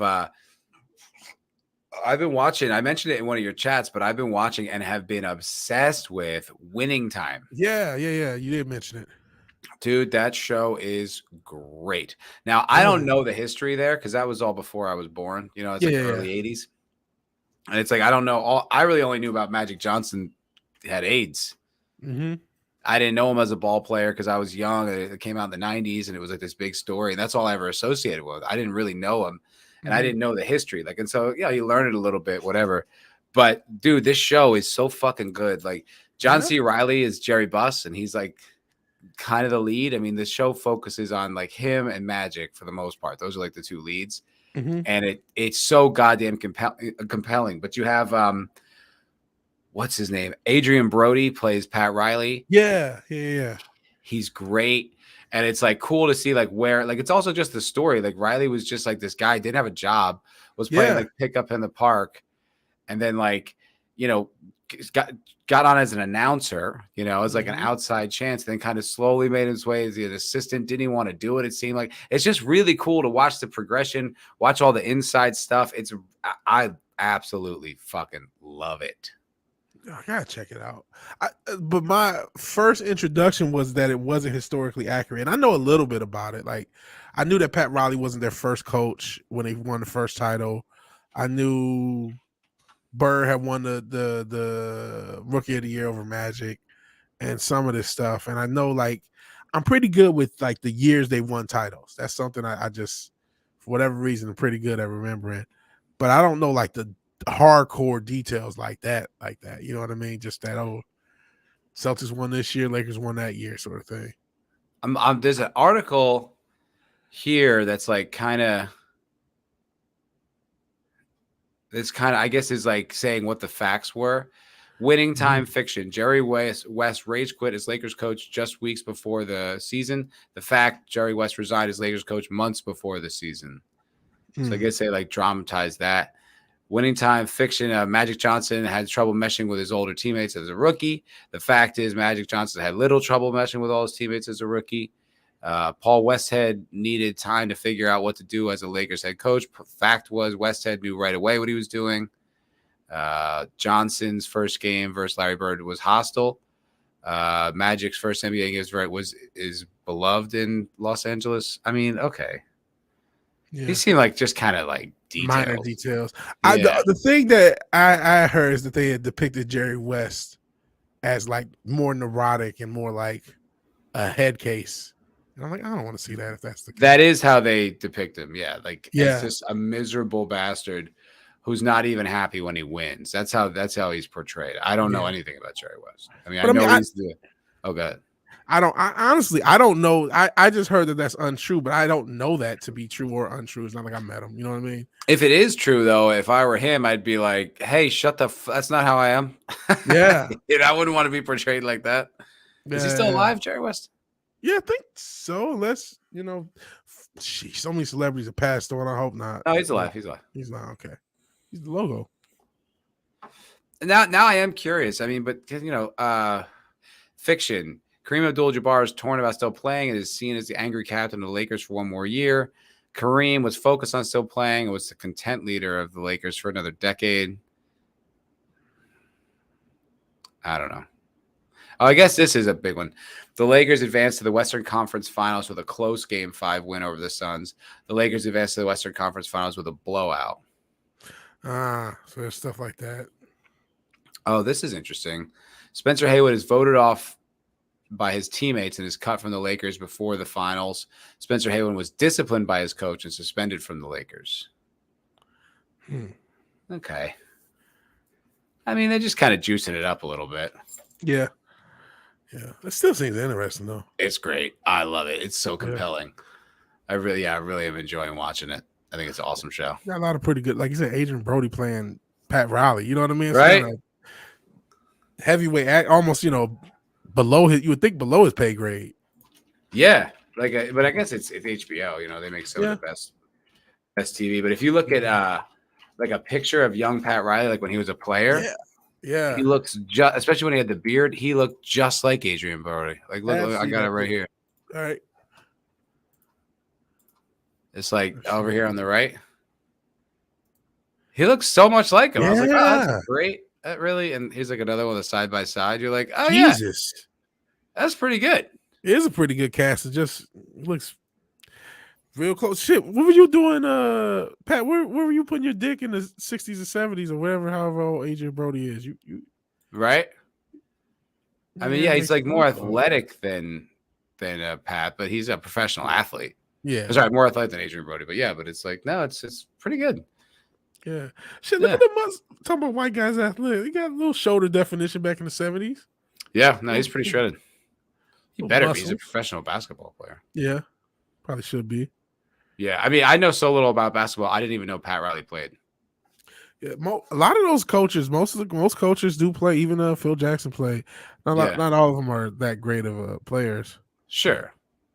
Well, usually they say great players don't make great coaches. Yeah. Because they can't really communicate how to just be excellent. Yeah, how to just to play on instinct and all that good stuff. Mm-hmm. Just be a natural freak. Yeah. How do you teach that? How do you teach somebody to be Michael Jordan? It's like first off, jump 50 inches. Oh, well, I can't. So yeah. Also have the most ferocious competitive spirit. That be so petty that you remember that your high school coach cut you and like you're in your 30s, you're still like using that as fuel to win championships. Yeah. Like, you can't teach somebody that. Yeah, be so competitive you're impossible to be around. Yeah.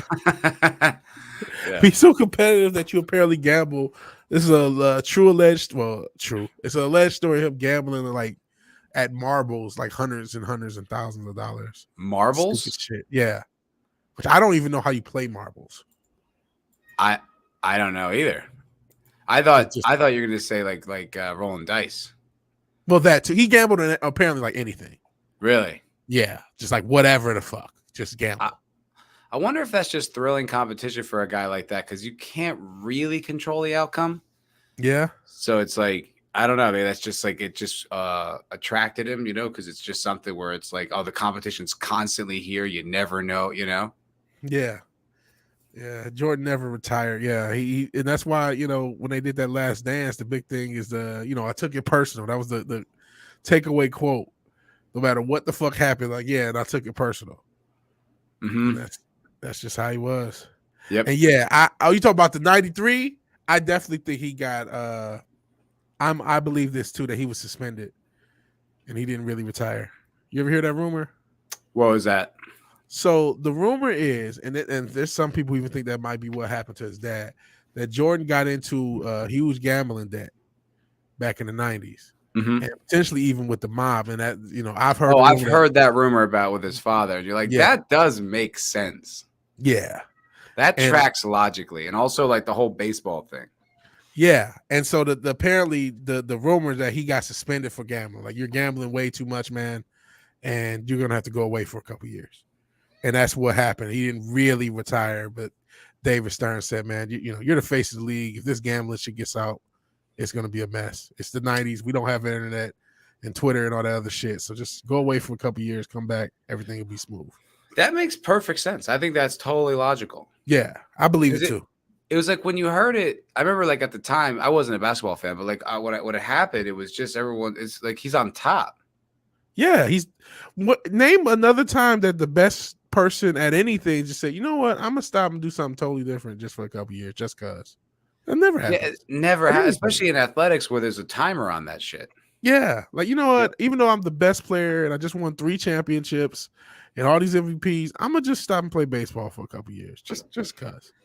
There's a lot of entertainers that do it. There's a lot of comedians like Eddie Murphy or what's his name? The fucking God, Steve Martin, Robin Williams.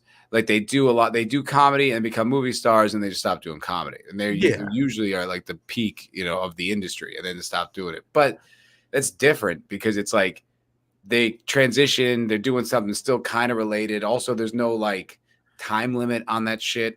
Yeah. Also, the economics. I mean, you make a lot more money as a movie star than a stand-up. Even though you do well for some stand-ups. Kevin Hart.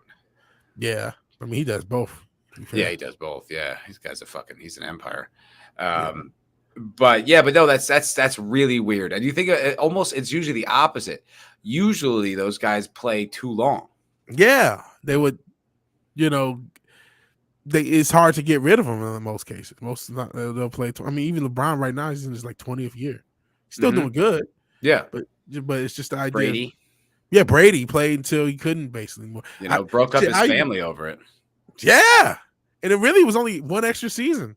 Yeah, which I still think is probably a blessing, dude. Could you imagine what a nightmare an aging supermodel would be? Ooh. God damn. I mean, she still looks good, but she's like 40 now or whatever. Like, you know what I mean? Like she had this like God like gift of looking like a alien from another planet. You're just like constructed in a lab, crazy, freakishly beautiful, and now that's going. Yeah. Like that's funny. She's got to be a nightmare. Constructed in the lab because if you brought up, she's from was it Argentina? Oh, no, Brazil. Brazil. She has a German name. Yeah, so she might. I learned about that.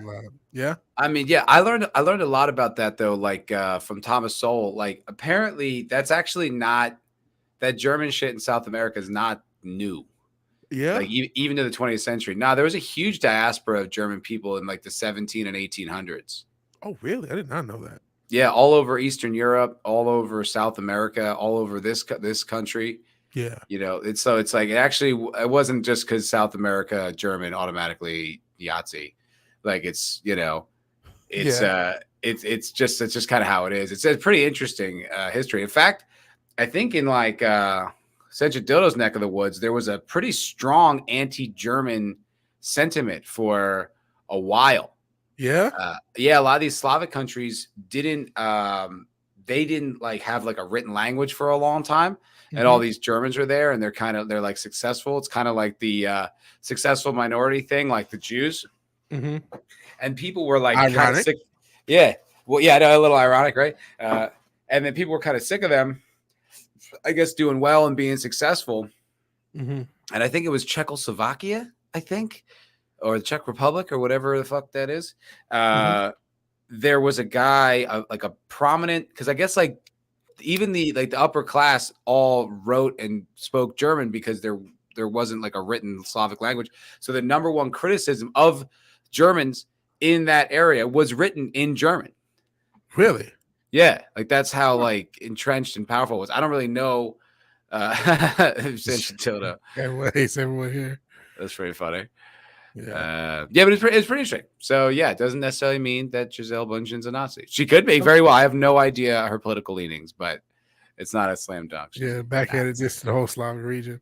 Nah, it's just the facts. I didn't make this shit up. Just take it up with Thomas Sowell if you got a problem. Yeah. A lot of people do have a problem with him. He's actually like he draws the ire of a lot of leftists. Really? Yes. Yeah. I have a friend here in Austin. He's a leftist, but he's a good dude. Like he's really funny and makes jokes and like just has like a different political opinion. But he's like very open to talk about it. Doesn't judge me for mine. He's a good dude. But yeah, he didn't like anything Thomas Sowell had to say at all. He thought it was all bullshit and stupid. And I was like, a lot of it's quantifiable though, man. That's what I was saying. This is all research and facts. It's more like empirical evidence. It's more like a accounting than opinion. Yeah, a lot of his opinions based upon what he sees. You know what I mean, based upon the statistics. So yeah, it's a weird one. For I'm just like, what? Do you just not like what he's saying, or I got a theory about leftists and like black conservatives. Like, well, the facts, but like because part of it is with Ripa. I for a while he would have. It's funny. This is just turned to the culture crime fight. I guess. Hey, let's do it. We did an hour and 45 minutes straight on football. That's pretty impressive. We are the anti-football pussy, so it tracks. Clueless. But I remember when he was doing ISOM 1 and he would have the montage your hater segment. It was all these, and I mean no disrespect, effeminate leftist white men. And they couldn't really put into words what their issue was. Like usually they would either just spurg out and go ad hominem, or they would go, well, yeah, you're right about that, but and then come up with some other bullshit they didn't have to do topic. It actually got hard to watch. I just can't watch it anymore. I don't know what it is. I think because of the identity politics thing, it's like you're supposed to be with us. What are you doing?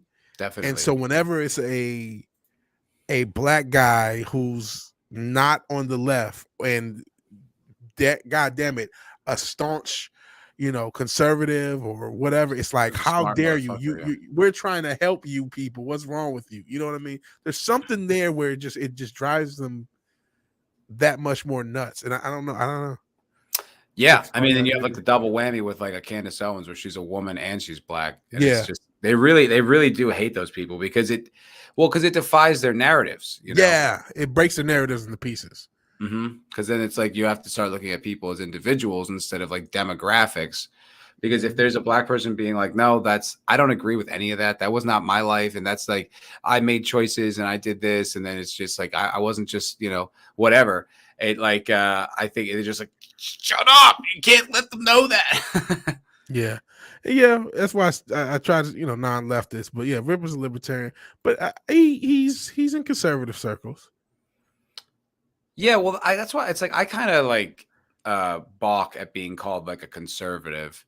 Yeah, because it's like I guess, but I don't think of myself in terms like that. Like I have maybe some conservative leanings and some liberal ones, and I don't really care. Like I don't got a Reagan tattoo. What's that? Like I don't have a Reagan tattoo. Right. And I try to scrutinize each issue like individually. And if I land conservative on this or that, it's okay, so be it. But that's not like I don't have an identity as I'm conservative. I feel like I make fun of conservatives pretty hard. I call them conservative, so it's like I can't really be a conservative. I'm not a leftist either, but it's just like no, I don't have like a political identity. Yeah. I'm anti-bullshit. Yeah. And that's pretty much it. Jake D says, as a reformed conservative, I take issue with being called one these days. Well, I think it's a way to discount you. It also ascribes a whole bunch of things you didn't agree to. Yeah. It's like I honestly am sick of the binary political view. I don't think most people actually fit. I mean, there are obviously staunch conservatives, staunch liberals, but I don't think most people fit into those. If you ask them, you'll find things that maybe they lean one side or another on a certain topic, but I don't think most people actually can be defined as No. And I think if you are one of those people, I think you're fighting for the team. Right? Yeah. And that's what I don't like. Yeah, I think you're adopting those positions. Like, I heard my dad say some dumb shit, and I was like, Dad, where'd you get that? Like, that's like, who taught you how to say that? That's just like a media thing. That's like, you know, it was like one of the things I remember her saying, like Elon like lost his mind like when he bought Twitter or whatever. And I'm like, no, he didn't. Like, what do you are so out of the loop on this one, but that's just something that like you heard them say and then you just repeat it. Yeah. It's like, it's weird. Like, it's like a meme. Like, they like getting sets like an earworm. They get in people's heads and the people just say it and it becomes true. And it's like, yep, they say it regardless of the evidence or whatever. It's just like, oh well, this is what I hear all the time. They always say that this is the case. Even though I think, you know, to be fair to your dad's opinion, changing everything to X I don't really get it. Well, this was back when he purchased it. Yeah. Like, and the narrative was he had lost his mind. And it's like, yeah, I mean, yeah, but he did like derail like the #1 platform for delivering like the leftist agenda to the populace. Yeah, he did. Yeah, he did. He's made it pretty free speech. And yeah, Elon has always been flaky. I can't call myself pro or anti Elon. He's just there. Yeah. I don't want to be on his side. I don't, because some of it I'm like the whole thing with the crypto. Yeah. I feel like he fucks some people over with that one. I do too. The Doge thing specifically was like, you know, a lot of people. I remember, I think I watched something recently talking about that Saturday night. It was a Saturday Night Live episode, and he said something about Doge and like the price dropped immediately. And it's like, Jesus, man. Yeah, you know what I mean. And he said he did like, it felt pump and dumpy to me. Yeah. That's why he gets in trouble with the SEC. This is something else I thought. I think I've even brought this up. That he's doing a lot of AI stuff, and you look at all the other AI players. You have Google, and they get everyone's data through email, YouTube, and everything. You have Facebook. You have not Facebook, Microsoft. They obviously get a lot of people's data. So if you're going to have an AI, I think you need some sort of source of human interaction to kind of. I don't know this. I'm not a genius. That's creepy. It's like the Matrix. We're all like part of some fucking AI massive computer experiment. Yeah, I don't like that. But I think he does need that data for the AI. You know what I mean? But I mean, they're already doing it. I think that AI is going to be pretty racist. If my Twitter feed's anything to go off on. Yeah. Papa Cotton has talked about how different Twitter is now and how much he loves it. It's really, I don't like it at all. I mean, I don't spend much time on it. Like, I try to keep up on like what's up. Like, you know, every once in a while I'll scroll it, but I don't spend much time on it because so much of it is just engagement farming that I can't stand it. Like, I like that term. Boring. It's boring. It's like, whoa, it'll be some like controversial meme or video or something like that. It's just like, is this true? And then, you know, 1,700 comments and everyone's just going back and forth. And I'm like, I don't even know who you are. Why are you in my feed? And I love that term, engagement farming. I think that's what a lot of media is starting to become. To, you know, because a lot of it is just let me get a reaction to XYZ, and the whatever the source is doesn't have to be substance. That doesn't have to be substance. I'm scrolling right now and I'm trying to see. I actually don't have any examples of it. So maybe like it's kind of changing. Yeah. I don't know. Maybe it's one of those things you notice it. It's like you notice it more and it seems like it's a bigger problem than it actually is, but most of the stuff is harmless, but because it sticks out. You know well, it just got corny. Like it just became more like conservatives being like the dunking on everyone. We've got the platform kind of thing. Lives. Yeah, like this sucks too. Yeah. This is just a different flavor of suck. Yeah. It's still boring. Listen, all these platforms are moved by cat memes and girls twerking or some variation of that. Those are the two most potent fuels of the internet, of the internet engine. Cat memes and butts. That's what moves the needle. Hey, I like cats and butts. There you go. You know, I'm with that. Hey, so going back to like the draft, like we were talking about, like the NFL draft. So we were talking about how poorly like all these teams draft and the quarterbacks. Well, like the Jets are notorious for drafting poorly. And this is a video. I swear it's like one of the first videos on YouTube. It's 17 years old. Oh wow. Yeah, but I just remember like Bill Burr was talking about this one, and I watched it. I was like, oh, that's fucking brutal. That's fucking brutal. So this is the NFL Jets draft blunders. Johnny Lamb Jones, wide receiver. I think it's a good selection, but a very surprising one. You see running back Freeman McNeil. Freeman McNeil. Jets, I'm gonna boo. Damn, look how young Chris Berman was. First round selection, quarterback. Ken O'Brien of California Davis. Ken O'Brien. They picked him over fucking Marino. Oh man. Oh man, Marino went late in that draft, right? He was like the 20. I think he went the next pick, or it was maybe like 2-3 picks later. You know, the Jets. It's like Marino's right there, and they don't take him. Oh man, that changes the whole franchise history. Oh, 100%, dude. The fake fucking spike, and Marino being one of the best ever, and Oh man, I'm sure if you did one with the Lions, it's just as bad. It's probably worse. There's a few Sanders and stuff, but then the rest is just trash. Well, there's and you can also hear the fans be like, "Oh no!" And it's I love guys. Yeah, it's all these people you've never heard of.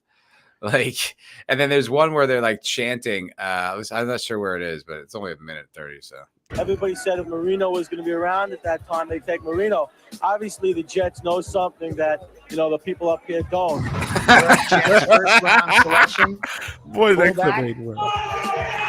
Roger Vick, Texas A&M. Oh no! New York Jets first round choice. Jeff Lageman, linebacker, Virginia. Who the fuck is Jeff Lageman? Jeff Lageman, I think. Lageman. The Jets. It's obvious to me right now that the Jets just don't understand what the draft's all about. The New York Jets select Blair Thomas, running back, Penn State. They're all just booing. The New York Jets select Johnny Mitchell, tight end, Nebraska. This appointment. New York becomes tight end.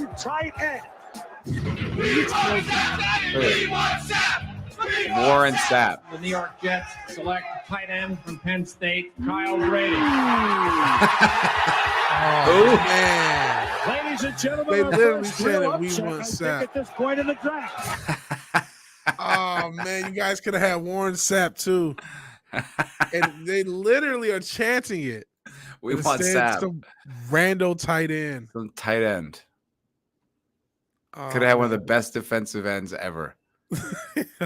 Oh man. Won like 2 Super Bowls. That guy was insane. Oh man, yeah, especially to be that big and that fast and actually be able to rush the quarterback. He was like fat too. Yeah, he was fat. He was like 350 at least. Yeah, and like an animal off the end. Unreal. He's like freakish. That team had unreal talent on defense. Mm-hmm. Yeah. And part of it's because the Jets didn't pick Warren Sapp when they had the chance. No, it had to be that talent. Ken O'Brien over Dan Marino. That's great. That's love so the guy. funny. Oh, obviously they know something that we don't. No, they don't. No, they don't. Absolutely do not. No, they know how to take bribes from the NFL, right? Or whatever the hell is going on. The Lions. I know in the 2000s, we drafted like 5 wide receivers with the first round, and I'm almost not exaggerating. Yeah, I remember one that. of them stuck, obviously with Calvin. No, I totally remember that. And you're just like, what are you doing? You don't have a team. Like, that's also like, I don't understand. Like, I don't know much about it, but you have all these first round picks. You know what I mean? Like, why aren't you drafting linemen? Yeah, it seems like linemen are the most fundamental, most important elements of the game, either defense or offensive linemen. The trenches. So yeah, just have and then you can. I mean, like a good line can make an average quarterback great. Yeah, because they have time. Yeah, time means everything. Mm-hmm. I think that's why the Lions have been so bad, because we have had shitty lines.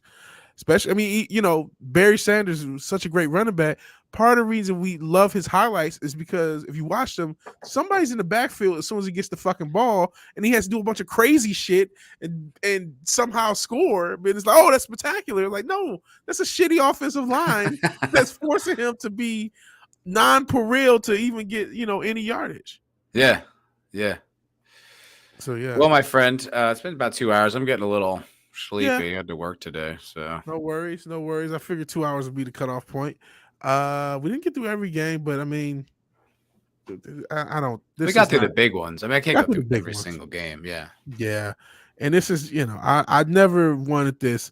Even though I'm doing the sports channel, I do not want this to be like, this is not analytical. It's not ESPN. Well, I got to tell you, Vig, the Lions this year, their backfield looks great. I tell you right now, if they get one more linebacker, they're going all the way this season, all the way. Yeah, and this isn't going to be that. This isn't going to be that. I used to like watching a lot of that content. Remember what's that shit with Jaws? And we mentioned Merrill Hodge, where they would use like aerial Jaws. Who was the other guy? Oh, he was the one who would always bully the nerdy guy. It was like a high school thing. Jaws. I remember it wasn't Jaws. It was like some other dude. He was like a real jock vibes. Like real was it Merrill Hodge? No. He had a funny it wasn't Merrill Hodge. Let me see if I can't find it. It was ESPN anchor. And he had like ESPN anchors like, they used to draft linemen high. If you have like a Joe Thomas, I remember getting drafted high. They used to draft linemen in the first round, but maybe that's just not the. It was he had kind of like a funny name, something Berry or what the hell is that guy's name? ESPN anchor, and it was like sexual harassment or something. Oh really? Jeez. Yeah, that's why he got let go. Man. Damn. Fuck, what was this guy's name? And he was such a jerk, and he had like this real he had this like real like there was a guy who's like this like a little nerdy like egghead guy, and he's like, yeah, you're always just picking on me. And it was like, I really remember just the like nerdy guy. I'm trying to think of his name now too. The super like it wasn't John Butchergrass. No, I don't think it's John Butchergrass. Let me see, like ESPN football analysts 2000s.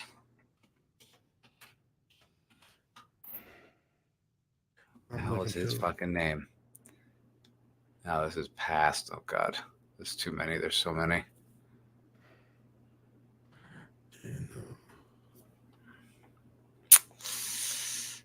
Fuck, I can't think of it. Never know.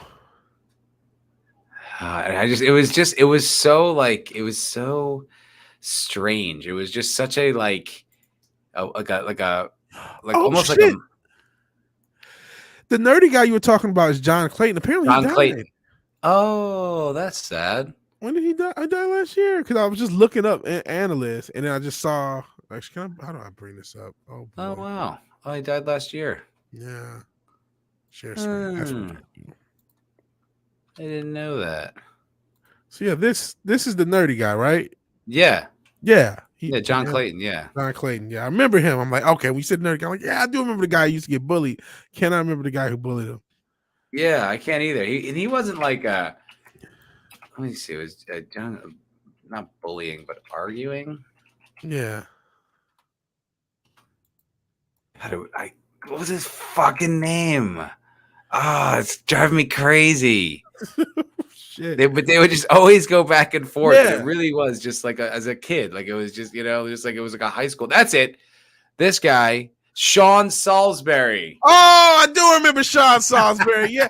Yeah. And I remember his sexual harassment because he was one of the first like dick selfie guys, right? Was that it? I don't know. Yeah. Because he sent the chick a picture of his dick. And that's Sean what got him. Salisbury. Yeah. I remember, yeah. And this is like early iPhone days, like the very first. This was new.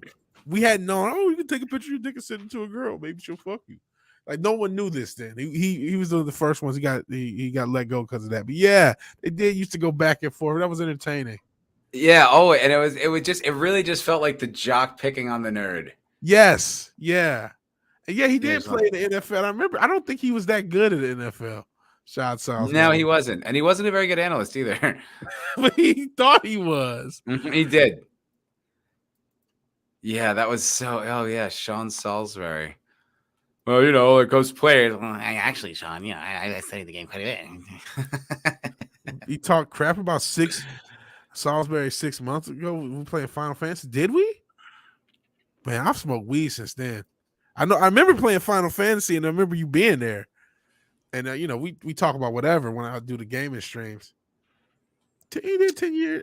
I didn't know he had a 10-year career. I felt like he wasn't even playing 10 years, but I guess I felt like he was there for. Oh, did he have a 10-year career in the NFL? Oh, no kidding. Yeah. See, I didn't know he did that. I didn't. I know do that remember him. Yeah. And like I said, I remember the dick pic thing because that was like brand new. It was one of the first guys I remember losing their job over a dick pic. I don't think he was a good player, though. No, I don't think he was. Was he? What's that? Wasn't he like a backup? I think he was mostly a backup. Yeah. Yeah. We did when we started talking NFL commentators. I believe you, man. I'm not saying it did happen. I couldn't remember then. You have to look it up. Okay, so that tracks. That tracks. He played for the Seahawks, Vikings, and Chargers. I think I vaguely remember him in the Vikings jersey. That tracks. Yeah. Oh, you're right. Yeah. He was once suspended by ESPN for taking a picture of his penis with a cell phone and showing it to at least one coworker. Yep. It'd be funny. He's just like, it's like a dude. He's like, pretty nice, huh? That's what I'm packing. Oh shit, he won a Grey Cup? So he was in the CFL. I didn't know that. That's better than average. Yeah, probably was. Like I said, this is probably like 07, 06. Like we just had the human race had just had the ability to take pictures of their dicks at any time. We didn't know what to do with it. Yeah. Yeah. It was a different time, those early smartphone days. Because we had no clue what we were getting ourselves into. Sean Salisbury. Fuck. Yeah.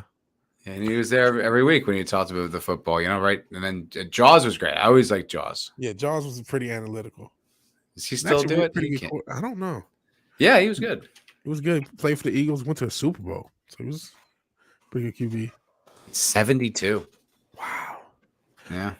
You know what? Shit, it's been 15 years since I watched ESPN like that. You know what I mean? It's been because to me, ESPN's heyday was the 2000s. It was definitely mid to late 2000s. It was just it. That's when everything just felt good. There wasn't the internet to have replaced them. Even the bad analysts, like you said, Sean Salisbury probably didn't know that much more about football than us, but he was at least entertaining. And they were at least entertaining, and they never felt like. And this is kind of what I'm going for. I don't want to feel like I know more about sports than you, and I'm better than you because I know more about these stats. It's just fun, man. You know what I mean? And the highlights were great. Yeah. And like Scott Van Pelt with like his little one-liners and stuff like that. Yeah, everybody, even what's my man, Kenny, what's the guy? He was the weird one. Yeah. I know who you're talking about. Yeah. But there was a lot. There, I can't think of them now, but there was like John Butchergross. Mm-hmm. And who was like Steve Levy? Steve Levy, yeah. Yeah, I mean, you looked forward to that shit. It was the shit to watch. It was fun. It was entertaining. Yeah, and like the late everything fun. The mid to late 2000s, I would just have ESPN on all day. Yeah, just watch every show. Everything. Didn't care. Didn't matter if a baseball game showed up or they were just talking shit or it was another Sports Center or one Around the Horn, PTI, Sports Nation, and then right in the Sports Center, and you're like, here we go. It was great. Yeah, it was great, and like and then NFL Today or NFL Live. Yeah. NFL Live, and then it would be like all the highlights. They give you the highlights for every single game. Mm-hmm. I used to watch that every fucking Sunday. Yeah, I would even watch it when it would repeat because you had it on like during the summer. You're off. You have it on long enough, or if you're just jobless because you're in your early 20s. You have it on long enough, it'll repeat. You know what I mean? They'll repeat a lot of the shows. Yep. And it was Kornheiser and Wilbon on PTI. Kornheiser, Wilbon, Around the Horn. and that went into the 6 o'clock Sports Center. Usually Scott Van Pelt or Stuart Scott or somebody host. And again, there wasn't this pretentiousness about it. It felt way less pretentious than it does now. I was just thinking about like this, and I talked about it the other day, like how half of sports talk is LeBron James better or is Michael Jordan better? At this point, I don't give a fuck. Couldn't give a fuck less. And I don't know how I saw this. Speaking of shorts, saw this short of fucking Stephen A. Smith. He was recalling a conversation with LeBron James manager and business guy Rich Paul, in which he said, "Hey, I think LeBron James is the second best basketball player of all time. That's not disrespectful. He's the second best. If he's the second best ever, that's incredible. Like of all the players." And he said, "No, that's not enough." And he's like, "Man, get the fuck out of my face." And it's just like, how insane. Yeah, Skip Bayless. I think Skip Bayless and Stephen A. ruined it. They ruined it to me. If I got to blame two guys, but it's just like, how the fuck Skip Bayless sucks. Oh yeah, you've seen Skip. But there were always a few. There was always like a few guys in there that like were annoying. Yeah, you had your guys that you preferred, but I remember like, and I feel bad because he died. Who was the guy with like the lazy eye? Stuart Scott. Yeah, and I remember he always to me felt like a black guy who grew up like in the suburbs trying to kind of get in touch with his blackness. Mm-hmm. Do you know what I mean? Like I always felt like you said that before. Okay. He was just trying to mix the professionalism and maybe it was some of that. I don't know. I don't know. That's what it was my impression of him. Like you're just like, just be you. Would you stop it? But I like Stuart Scott. I thought he was. Listen, I'll take Stuart Scott over everybody they have. Yeah. Oh yeah. Now I mean they look like fucking legends. Yeah, but they were fun. I was always a Scott Van Pelt guy. I always like Scott Van Pelt. I always thought he was just funny and clever and had like pop culture references that were real fresh. Yeah. Fuck yeah, Scott. Watch the fucking Flight of the Conchords. Okay. Yeah. He would always have those type of references. Oberman, you know what? I didn't like Oberman. Keith Oberman. I thought he was too pretentious. And when he was like, I don't know. Sometimes I like when they would go to him for just like a take on like NFL. Yeah. I kind of like some of his NFL takes. When he became, even before politics, when it was just his own show, you're like, oh, this guy's a blowhard. Yeah. He was okay in short doses. They did have I think at one point was it Dan Patrick, Keith Oberman, and they were okay at SportsCenter. Dan Patrick was okay. But when he had his own show, I'm like, this guy just really thinks. And boy, Jesus, when he talked politics, you're like, shut the fuck up. Yeah. You're just aggressively saying the company line. This isn't like cutting edge, dude. I'm going to say it. CNN just ran that story exactly like you. They just didn't yell. Man, he's somebody who really thought he was just like this genius. You could tell he believed in whatever hype his own hype. Definitely, dude. Definitely. But and, he's one of those guys. Is known for carrying such a dildo. You're not wrong. What's that? LeBron's known for carrying. Talk about this travels. I saw a video recently talking about the travel and stuff in basketball. Yeah. Keith Oberman's middle name is Theodore. He looks like a Theodore. He does. Keith Theodore Oberman. He acts like a Theodore. So why didn't you stick with football, man? Yeah, if he was just stuck with football, fine. He you know what? He was kind of the first one to start to put politics in sports. I guess you could say some of PTI did a little bit, but they weren't as hardcore. But he was so pretentious, man. So annoying. What's he doing now? Hopefully nothing, but he's probably working for some network. I don't even know. Oh, Keith Oberman mocks Aaron Rodgers after Jets quarterback suffers ankle injury. Jesus Christ, really? Still going. Still Keith, huh? Because he's probably a leftist, and I know Aaron Rodgers was a quote-unquote anti-vaxxer. Yep. And so, yeah, he it's the end of his career. He just tore his leg. Talk shit about him. Real classy, my guy. Another suddenless Frank. I don't know what that is. Is that supposed to be due to failure to vaccinate? Yeah. What a piece of shit. Yeah, what a bitch. Oh, what a bitch. Jesus Christ. What an asshole. Shut the fuck up, Keith. Really? See, this is the shit I'm talking about. Does he have a? Does Wait. Keith Olbermann have a job? He's on TikTok. Wait, Bitch, I'm on TikTok. That's not a real job. Look, he's still going. It's like we fucking summoned him. He just tweeted this 50 seconds ago. What?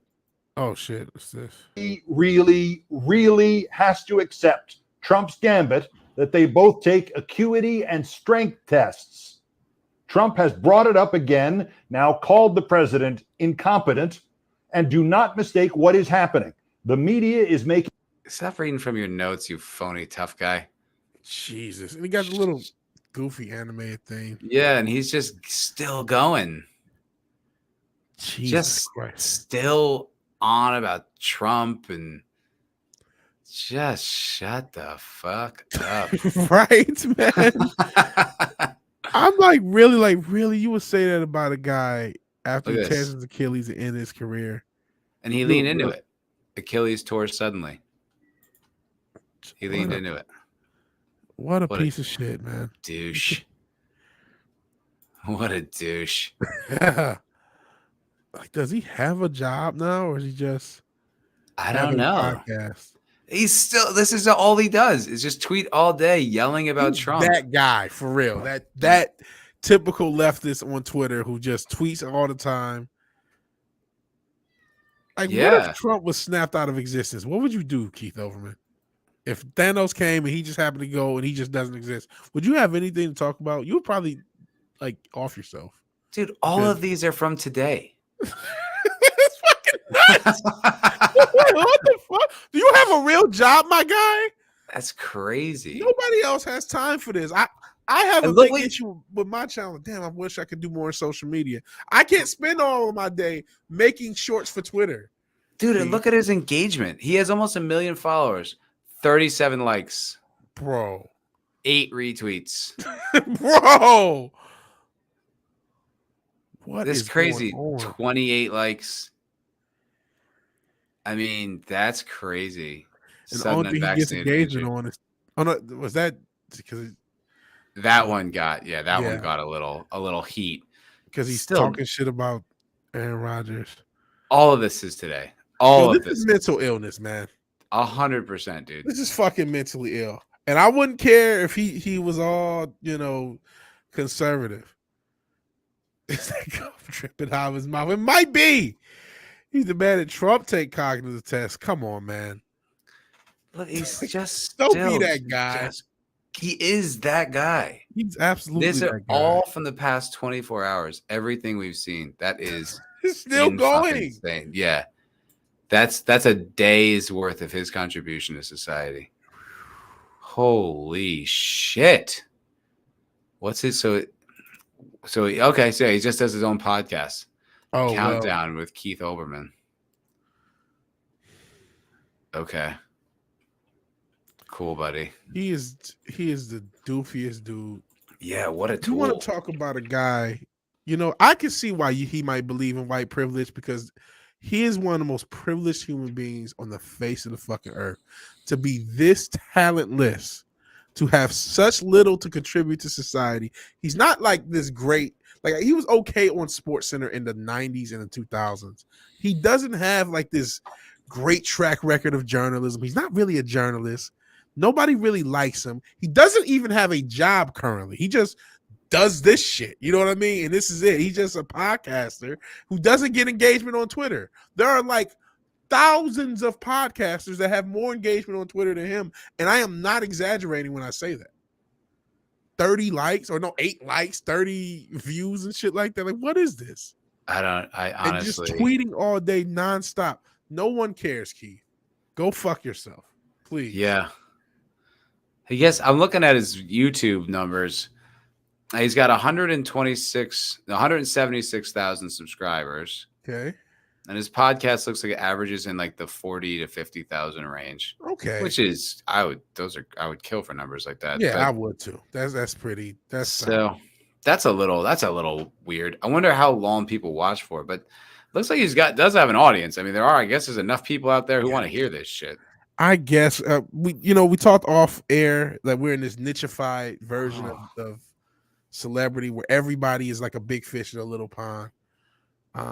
And maybe that's enough for him to pay his bills. But like, Jesus, all of this, every single one of the thumbnails is him saying Trump something, Biden something, Trump. I can't do this. Psychotic. Yes.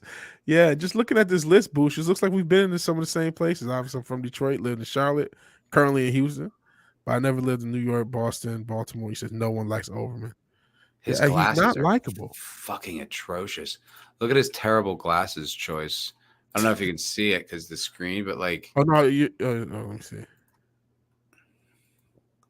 These are old lady glasses. Yeah, look at these he fucking different blue, ones, like blue and red, and they're all equally gay. I was just going to use that term, man. But like, you know what I mean? He almost looks like not quite as bad as what's the dude, Michael Moore, but he looks like he might be transitioning. Oh, is that? I haven't seen Michael Moore recently. I don't know if he really is transitioning. He just looks so like there's legit a testosterone issue. That's what it looks like. He just looks like a really effeminate, like New York art critic, right?